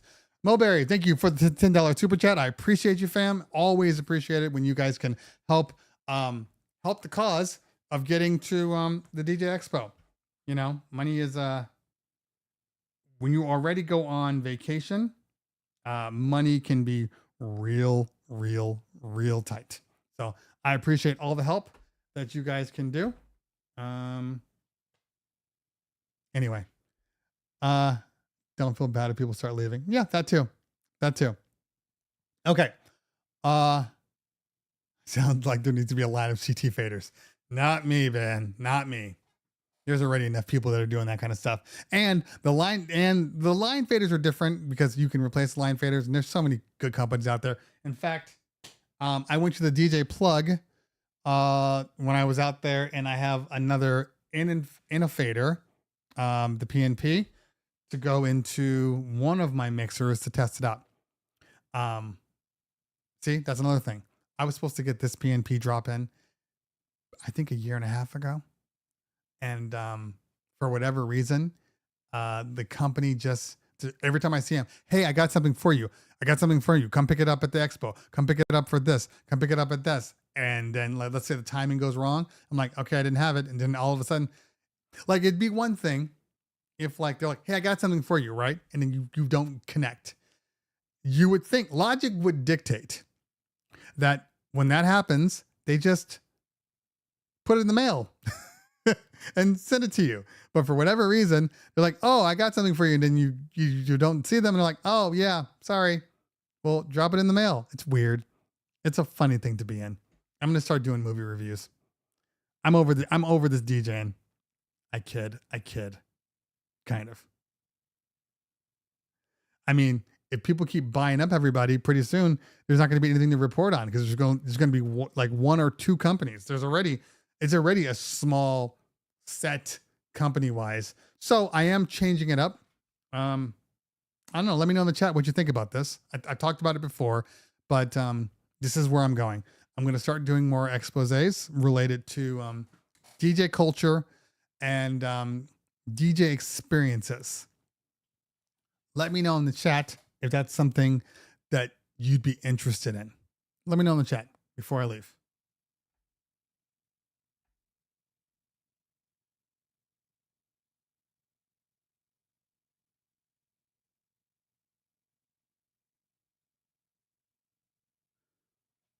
Sorry, I'm reading through stuff. So how low is the sub rated? Says Cream and Sugar for the LD. Sometimes people ask the silliest questions. Like, that's the kind of stuff that you should probably just Google or go to their website to find out than me telling you. Sometimes people ask me questions that are so obvious that I don't tend to answer obvious questions. If that makes any sense. Like if somebody's like, how much does it cost? I'm like, bro, dude, you can just go to any online site. They're going to tell you how much things cost. You know, what's this? What's the of this? I'm like, dude, it's all right there. I'm here to talk about if I like a product. Do you have a hat on? Exactly. So, all right.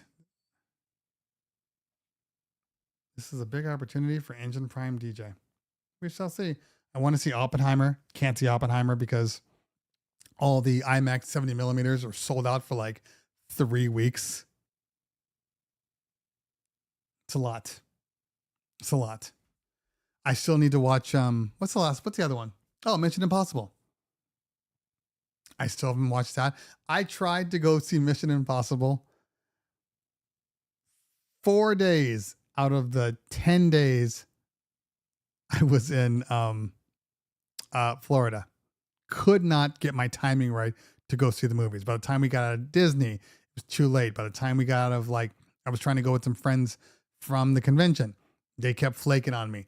Just did not have time. So I still haven't seen it. And I'm like, I'll go see it when I get home Thursday. That's today.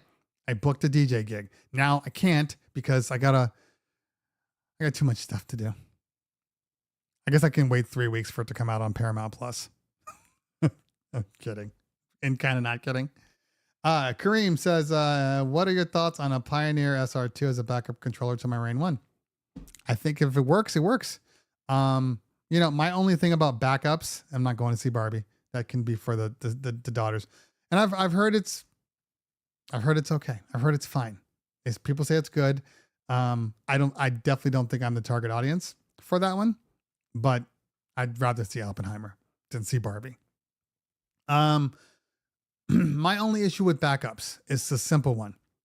I don't believe you should have any backup that doesn't have the same amount of outs that you need for your system. Like a backup to me means, oh, shit, my controller just died.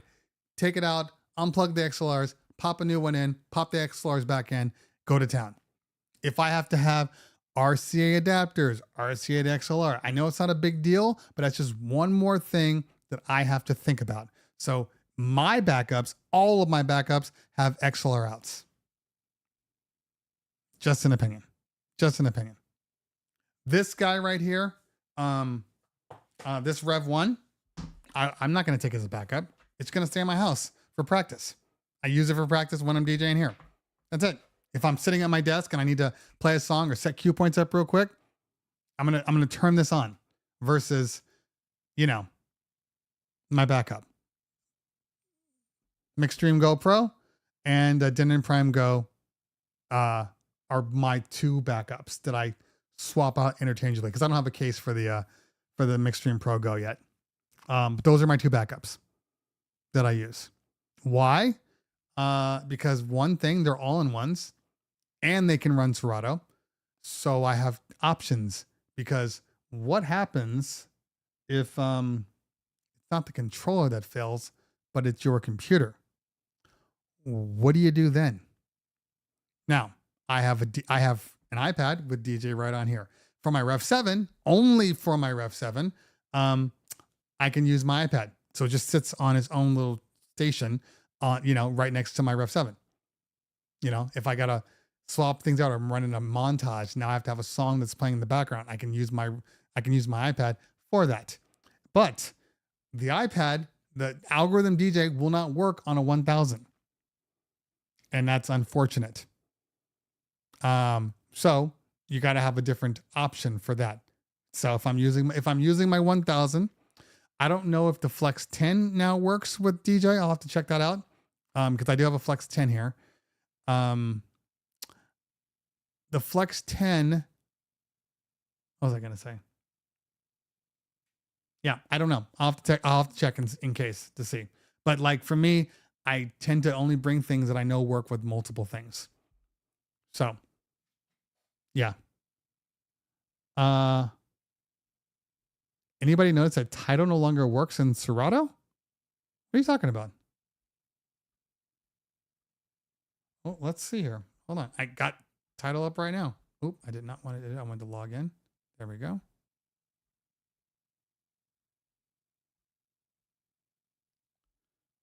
Hold on.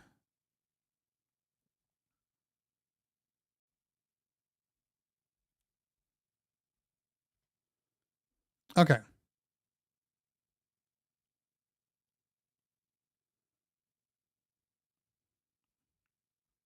All right. Tidal. All my playlists are here.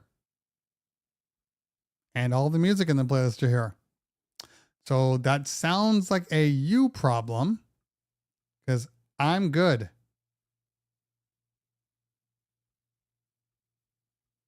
I just need an offline folder. That's all I want is an offline folder. Yoshi in the building. What's going on, fam? Good to see you.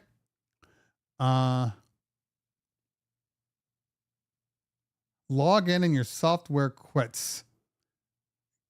It's happening on all my laptops. That's very weird, Sam. That's very, very weird.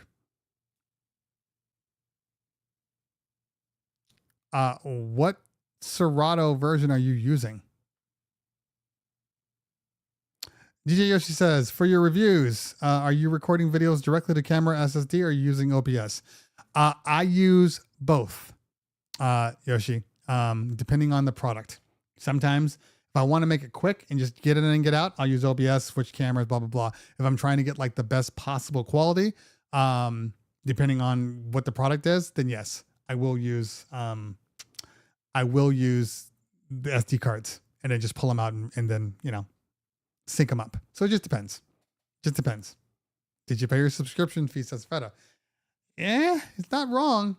I haven't had, and it could be, sometimes versions get stupid too, Yeah.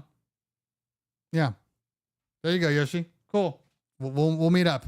I'm actually there. Last time I got in on Monday and left on Wednesday, the worst thing I could do. I should have left on Thursday, which is what I will do this time. So I get in, I'm working on my flights right now. It sounds like I'm taking a red eye, thanks to my partner. I'm taking a red eye Sunday into Monday morning. I'll probably crash all day on Monday, maybe sleep on Kova's couch or something, whatever his apartment. Because I don't want to get a hotel when I'm not there for an entire day. That's a waste of money. So I'll get a hotel night for Monday night, Tuesday night, and Wednesday night. And then be done. So at least I'm going, right? That's the key here. And I have a whole big vlog that I'm doing. I'm sponsored from Hollywood DJ for this trip. So I have a couple of videos that are coming out before the expo, which will show Hollywood DJ sponsorships. And then they're sponsoring my whole trip to the expo. So I haven't decided exactly what I'm going to do for the convention floor. I don't know if I'm going to record everything first and then throw the videos up in separate videos, or if I might still do a live like I did last time, a full live on my Twitch channel. I don't know what I'm doing yet. And I'm on a panel, I don't know, that Kova put me on. So yeah, we'll have to see. I got to work that out. I still have a couple of weeks, but I got to do it all before I leave for my Montana trip. Cause it's one trip. I got to pack everything for the one trip. Even I'm gone for 7 days. So hopefully I don't have too many problems. We shall see. All right, y'all. I will be heading out because I do have, some stuff to do now, some gear to review. It's a lot, man. Sometimes it's feast and famine. July, dead month. I think I did a couple of videos. August is going to be a lot of videos. A lot. And like I said before, if you're interested in seeing any type of new gear that you're going to want to see, live stream you filming gear reviews. Gear that you're probably going to want to take a serious look at. The expo is the place to see it. I know for a fact there are a couple of pieces out there that people are going to take a big interest in. So we'll have to wait and see. I'm excited. Anyway, all right, y'all. And I'm supposed to be DJing for Danny Max. I don't know how long I'm going to DJ for. I don't have any plans besides the single panel that I'm on. I'm not on any other panels. Last time I screwed up and put myself on like 3 different panels. Some of those panels bled into the convention floor. And because they don't even open the floor on Monday, which I think is incredibly dumb, they don't open the floor on Mondays. The floor is open on Tuesday. And then Wednesday, it's open, I think from like, it's like 11 to 3 or something. It's some weird time. And then I had a panel like at 11 o'clock. And then I wanted to go eat, and because I was starving. And then by the time I was done, I had to catch my flight. So I didn't see, I was on the floor for 10 minutes the entire time. 10 minutes. I think I saw 2 different booths. And then I had to go to another panel. So I won't make that mistake again. Okay. DJ Control, truthfully speaking, what do you think is gonna happen to Serato? Do you think it's gonna go away? DJ Control, I have a full-on video. I did a full live video stream on last Tuesday from my hotel room. But I will tell you this, it's not going away. It's not going away. We're gonna be just fine. I had to block out some time to review some gear in the sound rooms. Yeah, exactly. Manga, for spending around $1,500, would you recommend an all-in-one like the Denon Prime or the traditional MacBook with a separate, cheaper controller like the Flex 4? Okay. That's a whole nother like show, to be honest with you. But I will say this. Okay. In general, it's cheaper if you don't have anything to get yourself an all-in-one. You know, you're still going to need some sort of computer, but it doesn't have to be a good one for it. It is cheaper. You are locked in to one piece of software because it's all built in, but the all-in-ones, the Denons, the Pioneers are all very, very good products. So I think you're good. But if you already have a computer, or if you want to do other things outside of DJing, a computer is going to be a better choice, you know, because right now you don't even need a computer you can get yourself an iPad. You know, you can literally get yourself like the iPad, not even the Pro, just like the iPad with the USB-C, and you can do plenty and not have to worry about a thing. You know, I would not get an iPad with Lightning, but as long as it has USB-C, you're good. You're good regardless. And it'll work with pretty much everything with DJ. So you have a lot of options now. It's a good time to be a DJ. If you do anything that's not DJ related, like you do, you know, I don't know, music production or video editing, you can do that on an iPad too. But trust me, it still works better on a MacBook, no matter how much they try to make it seem like you can do everything on an iPad. I got all my software on an iPad. I still prefer using my computer, you know, so it just depends on what you're trying to do. All right, y'all. Yeah, hit the like before you leave. Make sure you hit the like, because yeah, that's what we do here. We hit the like. It's right there. And if you're not subscribed to the channel, make sure you subscribe to the channel. And if you want to help out the channel, become a member. You hit the little join button or the member button. It's different depending on what you're using. I appreciate you all for happening. Hey, people, stop asking questions now when I'm trying to get off the stream. I'm 30 minutes late now, damn it. Brandon, do you feel a standalone mixer would be a good offering for, let's say, Rain 12's techniques? Yeah. Yes, man. If you're rocking turntables or Rain 12s, you should have a standalone. I'm not a big fan of using like a controller to go along with your turntables. It's too wide. It's way too wide for me. Get yourself an S7 and some Rain 12s or, you know, or an S11 or even an S9.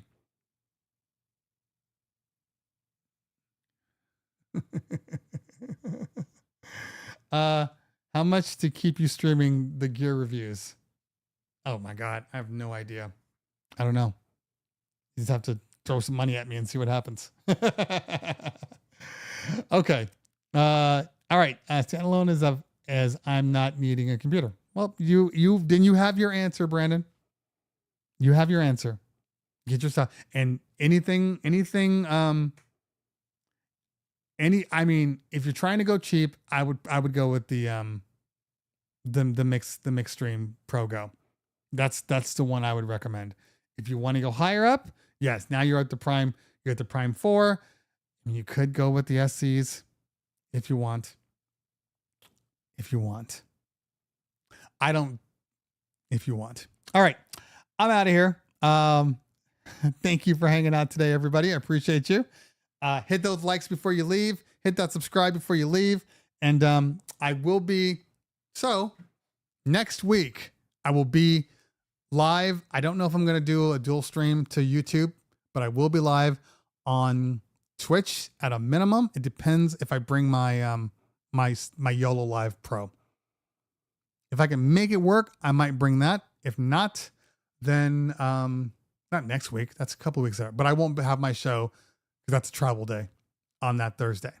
I will have my show next week. What is next week? I'm so out of sorts after I'm out of sorts after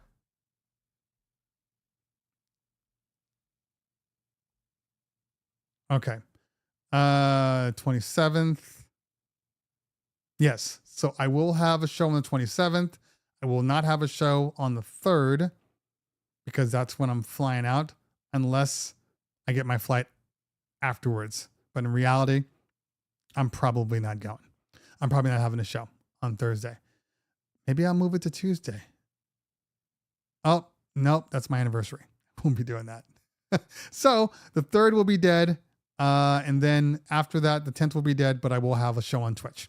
I'll keep everybody knowing what's going on through my IG. So make sure you guys are following me on my IG because that's where I'll post all that information.